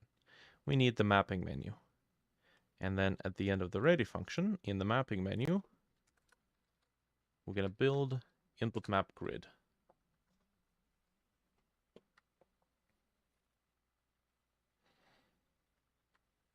There we go. That works. Now, curiously enough, I don't see a scroll bar. I would imagine that a scroll bar is kind of required. It does have a scroll container.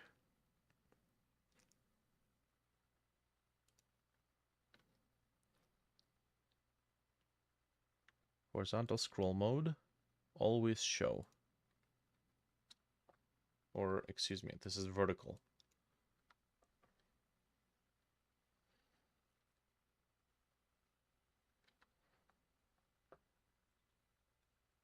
And I don't see it. Okay, that's a bit concerning.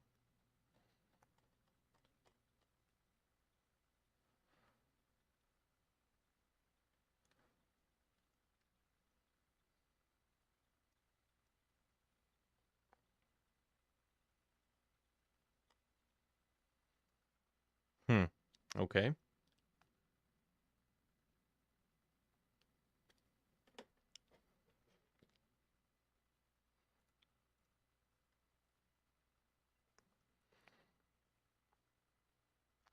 How's it going? It's going pretty well. Slowly unbricking various features that the new features have bricked. You know, the good old standard progress.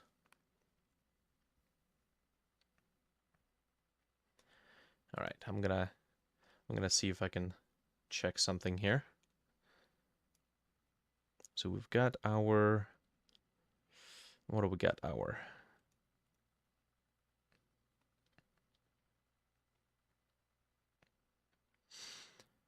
I think we might have to make the jetpack be an add-on item. We might have to model it in the same project as the hands, and then in the player rig have an additional bone that's going to be doing, well, all the necessary stuff.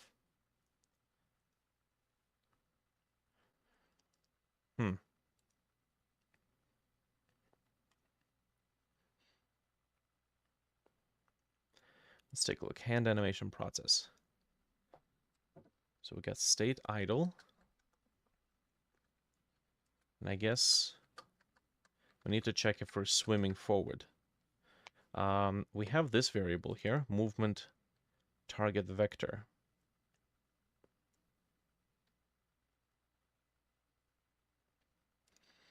And I think what we can do here is maybe if we make this variable be, we can either make it be available as a global, or I guess we could just request it here. Okay, so if we're in the idle, if movement target vector is vector to 0, then we play idle. Else, I guess we can tell it to play the swim animation.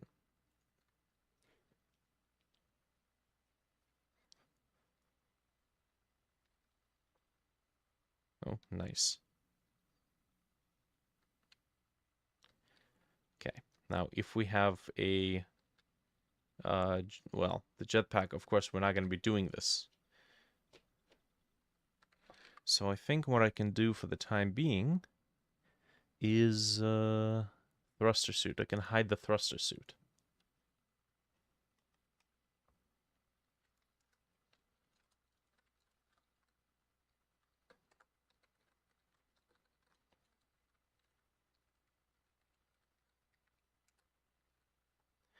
Let's say if we don't have the thruster suit, then we hide it.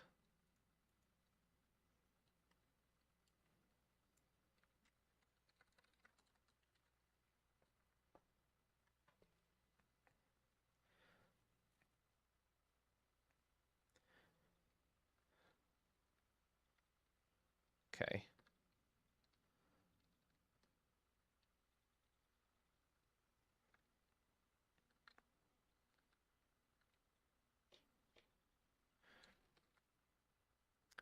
The camera is moving really slowly. And I think that's because if we're playing in with the suit, it's the suit thrusters that are rotating us. But right now, it's more like us looking around.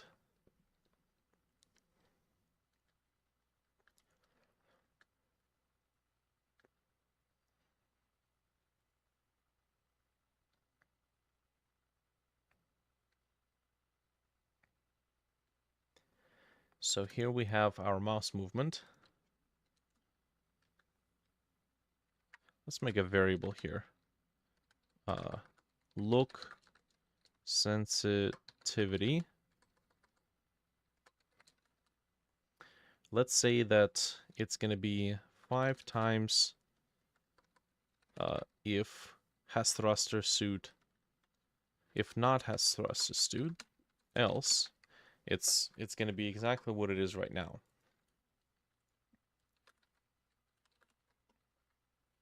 Kind of have to fake it, because rotating with the mouse and rotating with a jetpack technically involves the same exact inputs. Also, I can actually do something here. If I catch the point where the hands are thrusting backwards, I can actually make a slight speed increase. But in order for us to do that, we have to save the animation. So let's do this. We're gonna set animation save path, animations, player, set current folder, and then yes, all the animations we would like to save there, then re-import, and there we go. Now this allows me to go to the swim animation, catch the point where the hands are pushing us backwards, and then we can add an additional track without risking it being deleted. We're going to add it on the player, and then what's the track? This is the call method track, which allows us to add a function, func swim forward.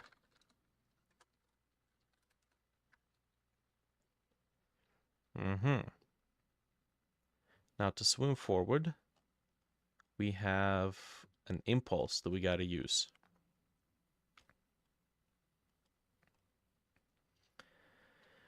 There we go. Linear velocity.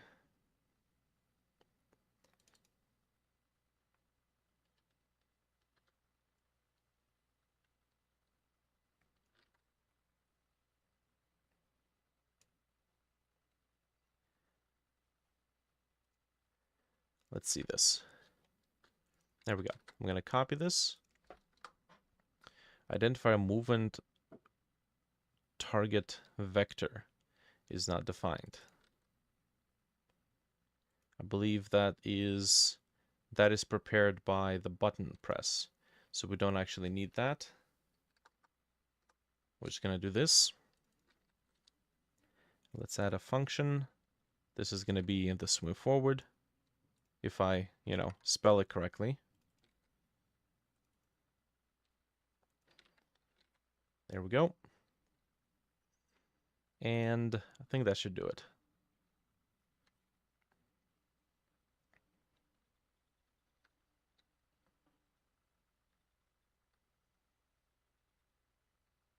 I think it works.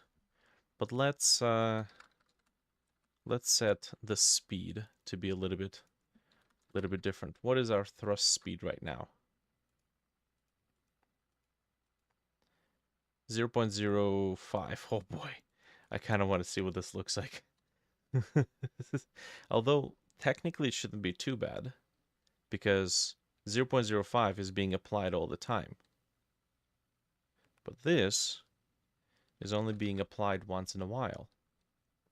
So I think if we go, let's say 50, since it's a one-time event, it should be a lot larger. Oh, okay. It's going the opposite direction. So let's do negative speed. Because negative z is technically, there we go. Yeah. Negative z is technically our forward axis.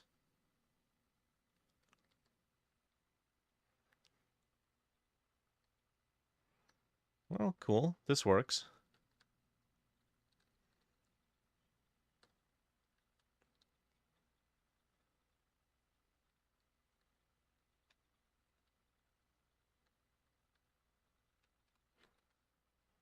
I think maybe the camera jerk could be a little bit smoother.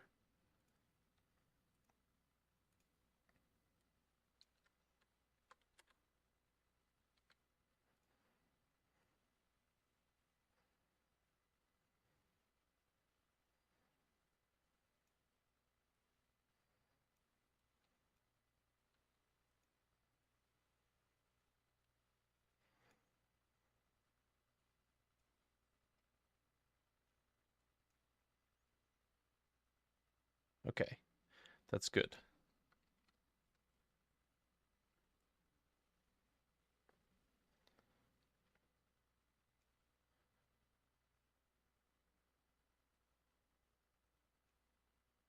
Seems like the swim animation is 67 frames.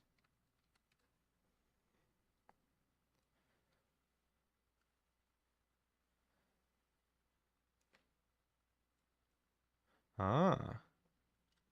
Okay, that's why we have a jerk. It's because the beginning does not match the end.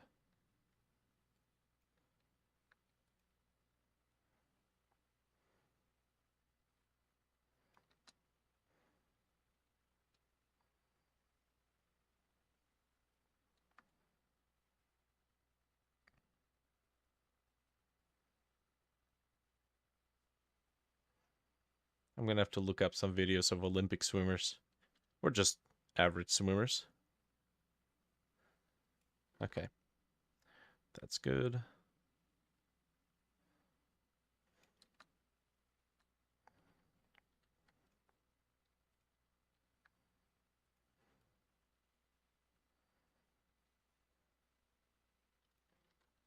All right. FPS hands. Okay, now we did re-import the animation, but because we went through the process of saving it, giving it a physical location. There we go. It should preserve our thrust forward. Now, did it? Let's double check. So we go swim, and it did not.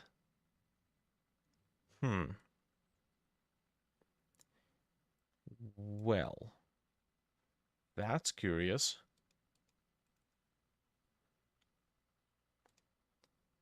Oh, keep custom tracks has to be checked. Dang it. Okay. That's kind of dumb. Okay, fair enough. Let's see. So right around here. Oh, that's not what I want. Excuse me. Let's add a method call track. Player. There it is. Let's move forward. Speed of 50 is fine. So now, every time we make a change to the animation in Blender and export, it should save the progress.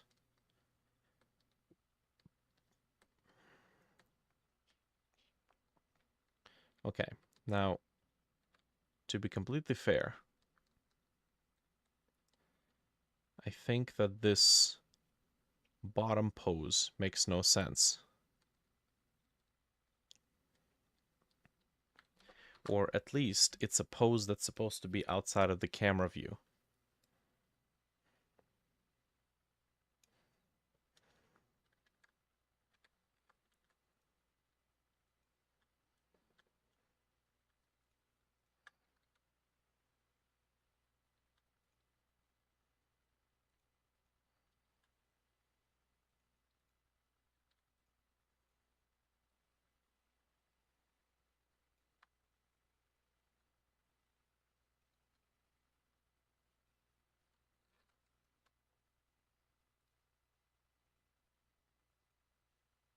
Okay, is it going to keep my animation?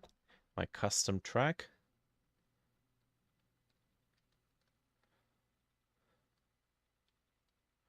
Yes, okay, there we go. We got a thrust forward. I'd say that's pretty good. Cool.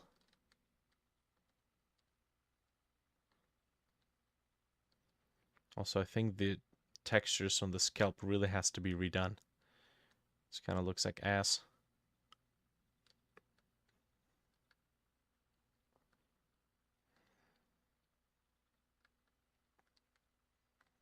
Okay, now I do have the material for this.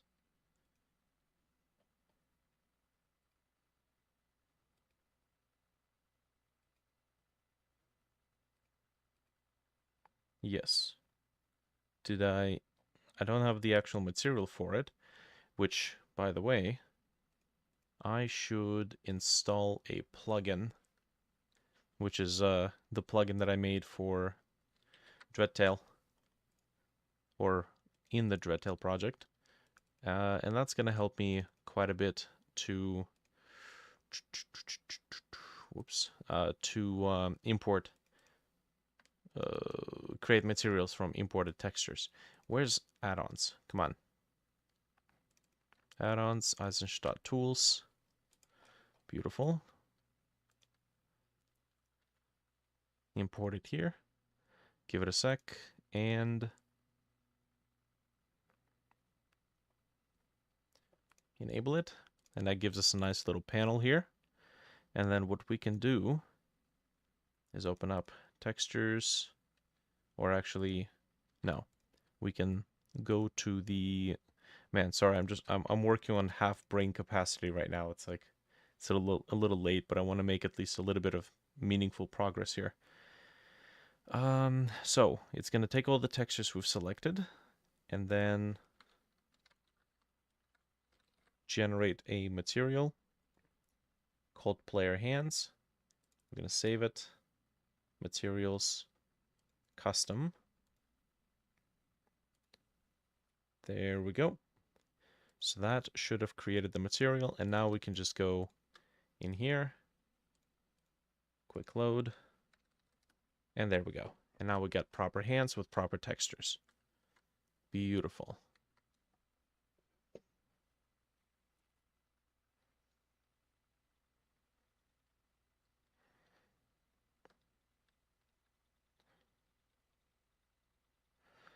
Interesting.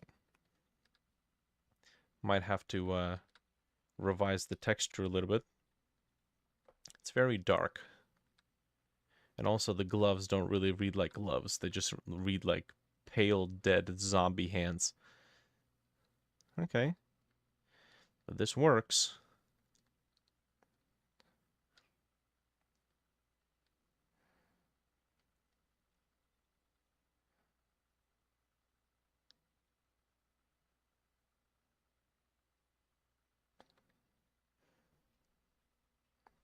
The transition between the animations, of course, is a little jagged.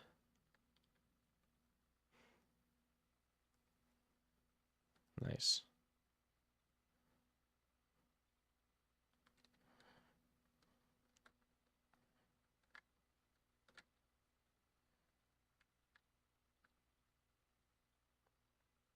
Interesting. Our collision shape is probably still pretty large.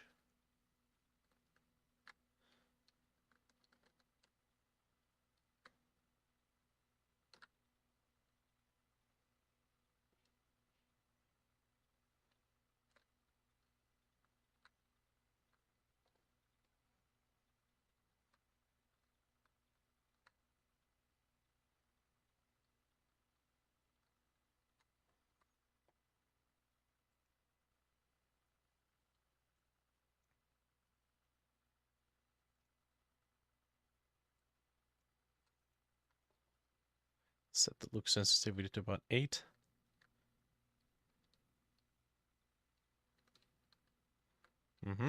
And also, just while we're here, we can set a little bit of a blend of 1 second blend time.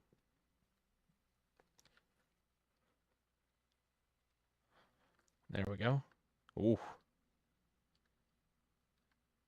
Okay. I think that's a bit much.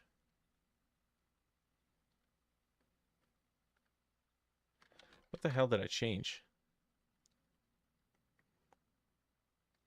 Is it the blending?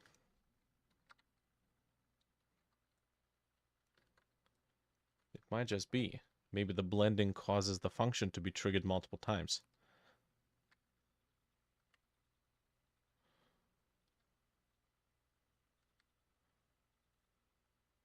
Hold on. Okay, let's remove that. And let's see. Oh, wow. That actually seems like it. But you know what? I think that can be fixed if I were to specify that the swim is a loop. This will prevent that animation from getting, I think I have to rename it here, from getting retriggered, and then once it plays, it just plays. So let's try this. Because I think when we blend, it causes it to blend with itself.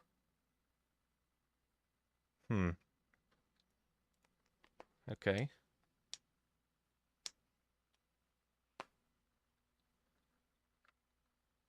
Oh, that doesn't seem right.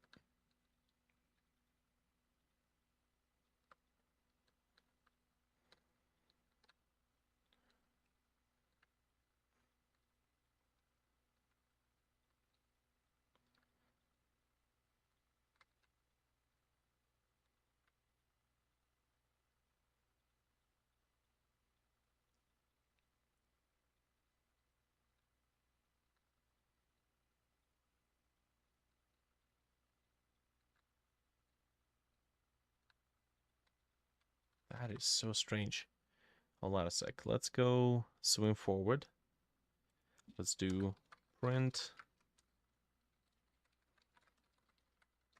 swimming forward. I swear, it's probably running it multiple times. Oh. Okay, I can't see because our vessels are all printing a bunch of stuff. Get rid of this.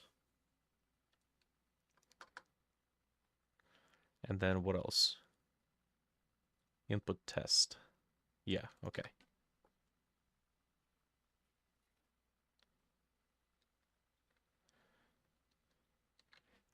Running cam view code.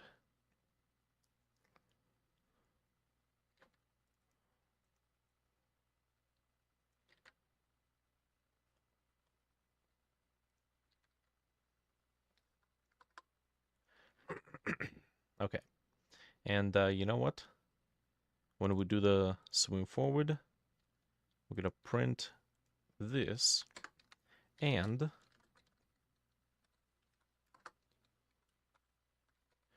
get to XMSX so we can see a difference between the multiple prints. But that appears to be exactly, yep. Whoa. Interesting. You see it's running at like a dozen times.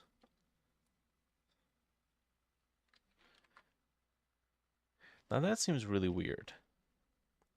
That doesn't make a lot of sense.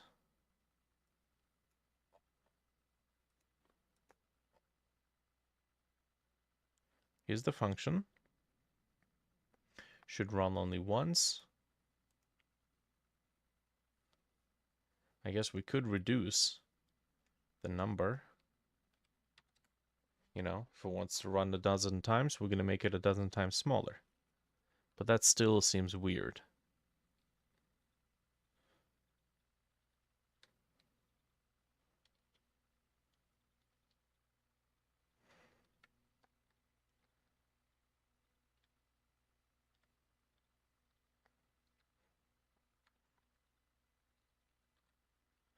Okay, I want to try something else. I know that we can make the camera have a bit of blur in it if we give it attributes.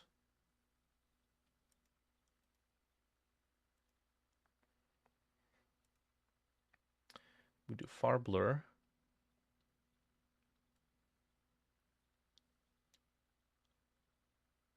Amount.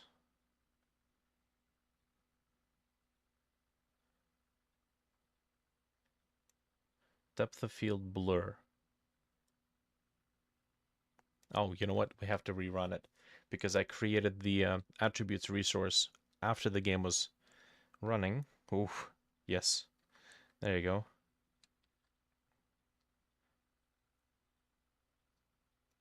Okay, and then the transition can actually be adjusted as well.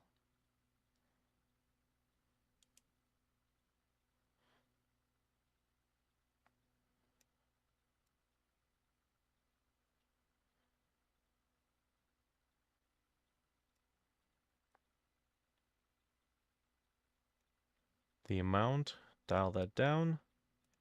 And now, okay, well now we've got an interesting blur effect, which washes out distant things. Okay.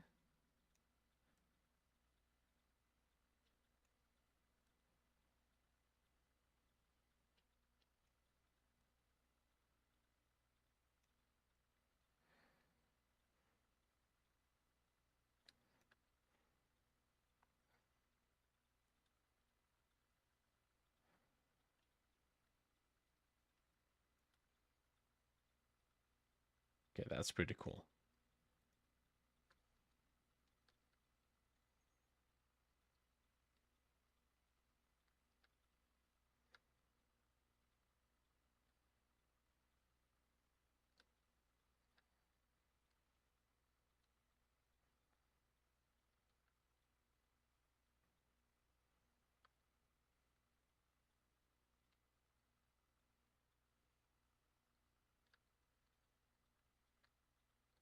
By the way, this right here, right now, acts as a rigid body and the VR tool. We're going to have to make it so that it works both in VR and as a regular item. That I think we have to do. We can't make two of each tool, one for VR, one for desktop. I can understand with the pause menu, and even then, we're still going to be reusing this pause menu. We're not going to be coding a whole new one. We're just going to be projecting this onto a 3D plane and then using the VR controller to point in whichever way. Okay, but you know what? We're almost at 2.5 hours, and I didn't do any of the things I thought I was going to do today. But, you know, what do? We get hands, swimming. Have you watched the No Clips documentary in Outer Wilds? No, but that sounds really interesting. I think I might have slipped my mind.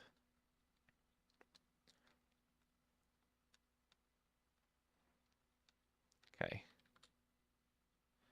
Perfect.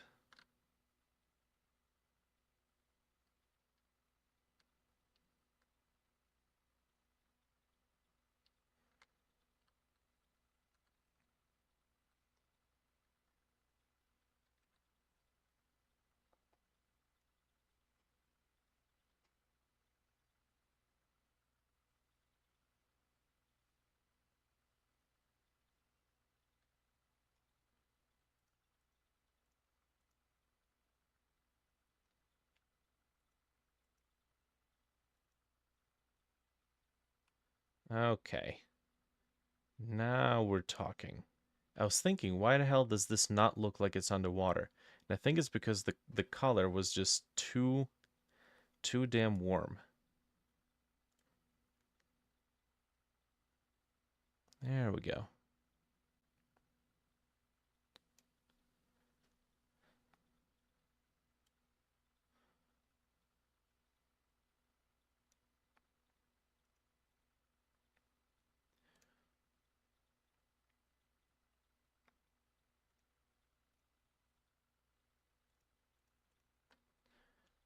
Still, you didn't take even a 5-minute break? Yeah. I mean, my next break is probably going to be me calling it a day, so, you know. Ooh, interesting.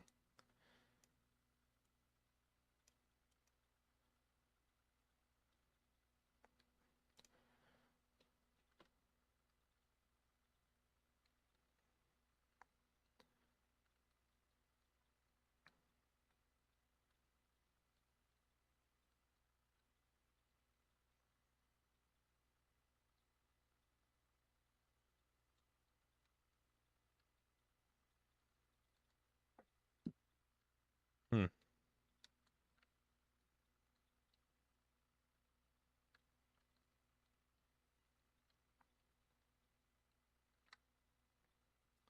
You know what? I think our collision shape is either not correctly oriented or it is just too fat. Let's see.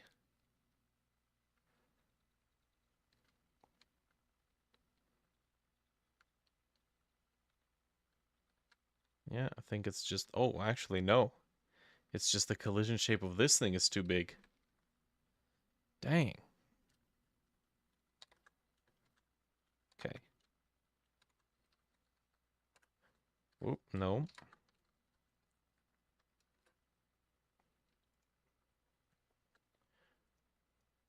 Okay. Make sure it's unique. Let's push it back.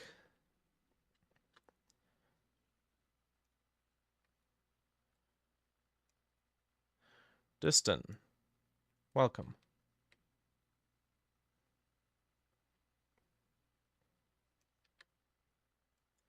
Okay. I think this would be a little bit better. Although not great.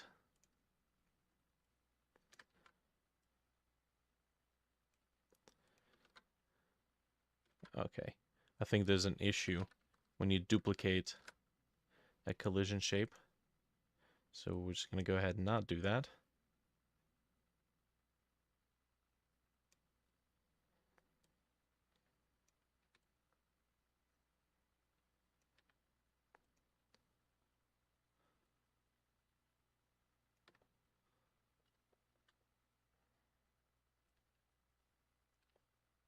Okay.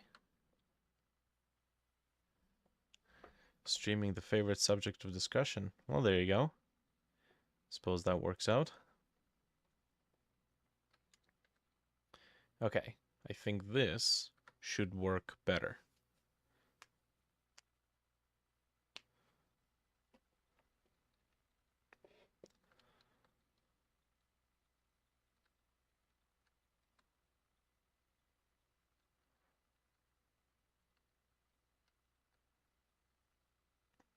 Yeah, that works. We'll place some additional collision shapes for the thrusters, but that should work out okay.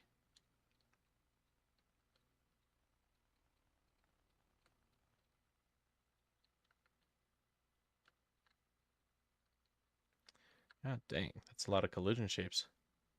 It's for the physical inventory.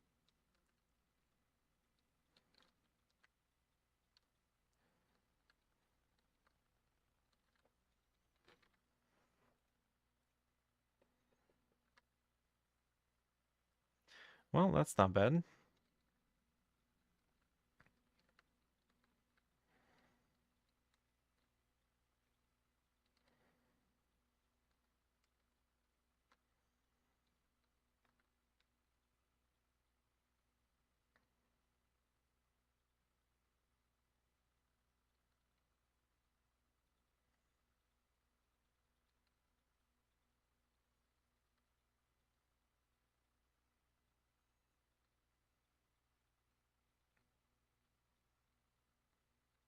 So I think maybe what we can do for now is we can focus on uh, making the desktop inventory and item grabbing an item interaction, at least the basic one, like mining and gravigun and all that good jazz. And yeah, we'll see about setting up the VR part after we have that done. And we'll have to make sure that we do it in a way that doesn't destroy it.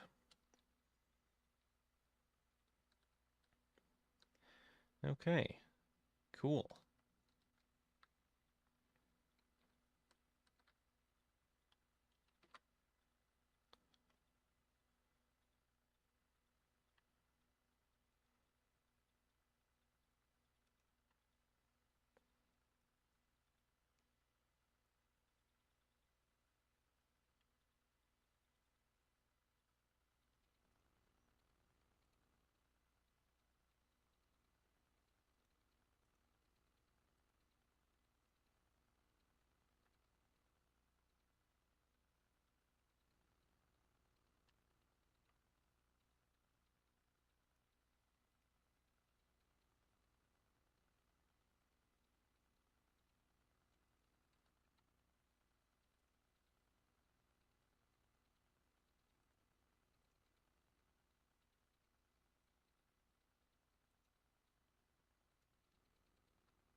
Hmm.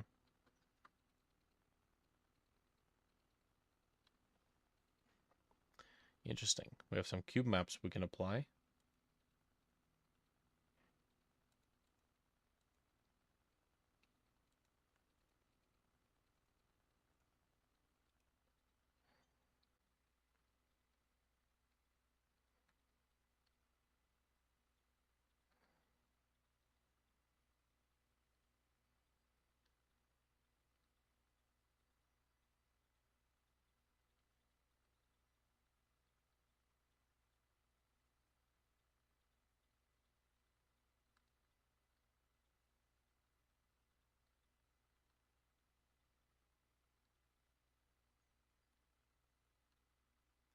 Okay, I think this might be super broken, but I kind of want to see what's gonna happen. Okay, right. All right, let's go. Perfect.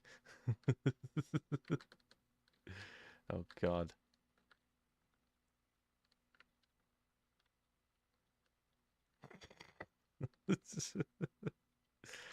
Yeah, synchronizing this is going to be interesting. Oh, actually, it shouldn't be too difficult. Again, we're probably just going to animate the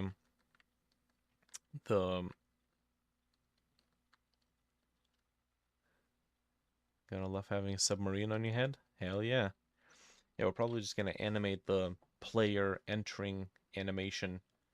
They're just gonna walk in here. We're gonna keep the kinematic body locked away but disabled. And then at this point, when the player's inside the vessel, it's just their animation that matters. Which we may or may not even be able to do something as simple as having the hands attach to the thruster or the wheel using IK hands, and then switch between those when we're in and when we're out. Okay, but I think that's it. We're gonna wrap it up here. Not bad. Kind of wish I could work on some models, to be honest.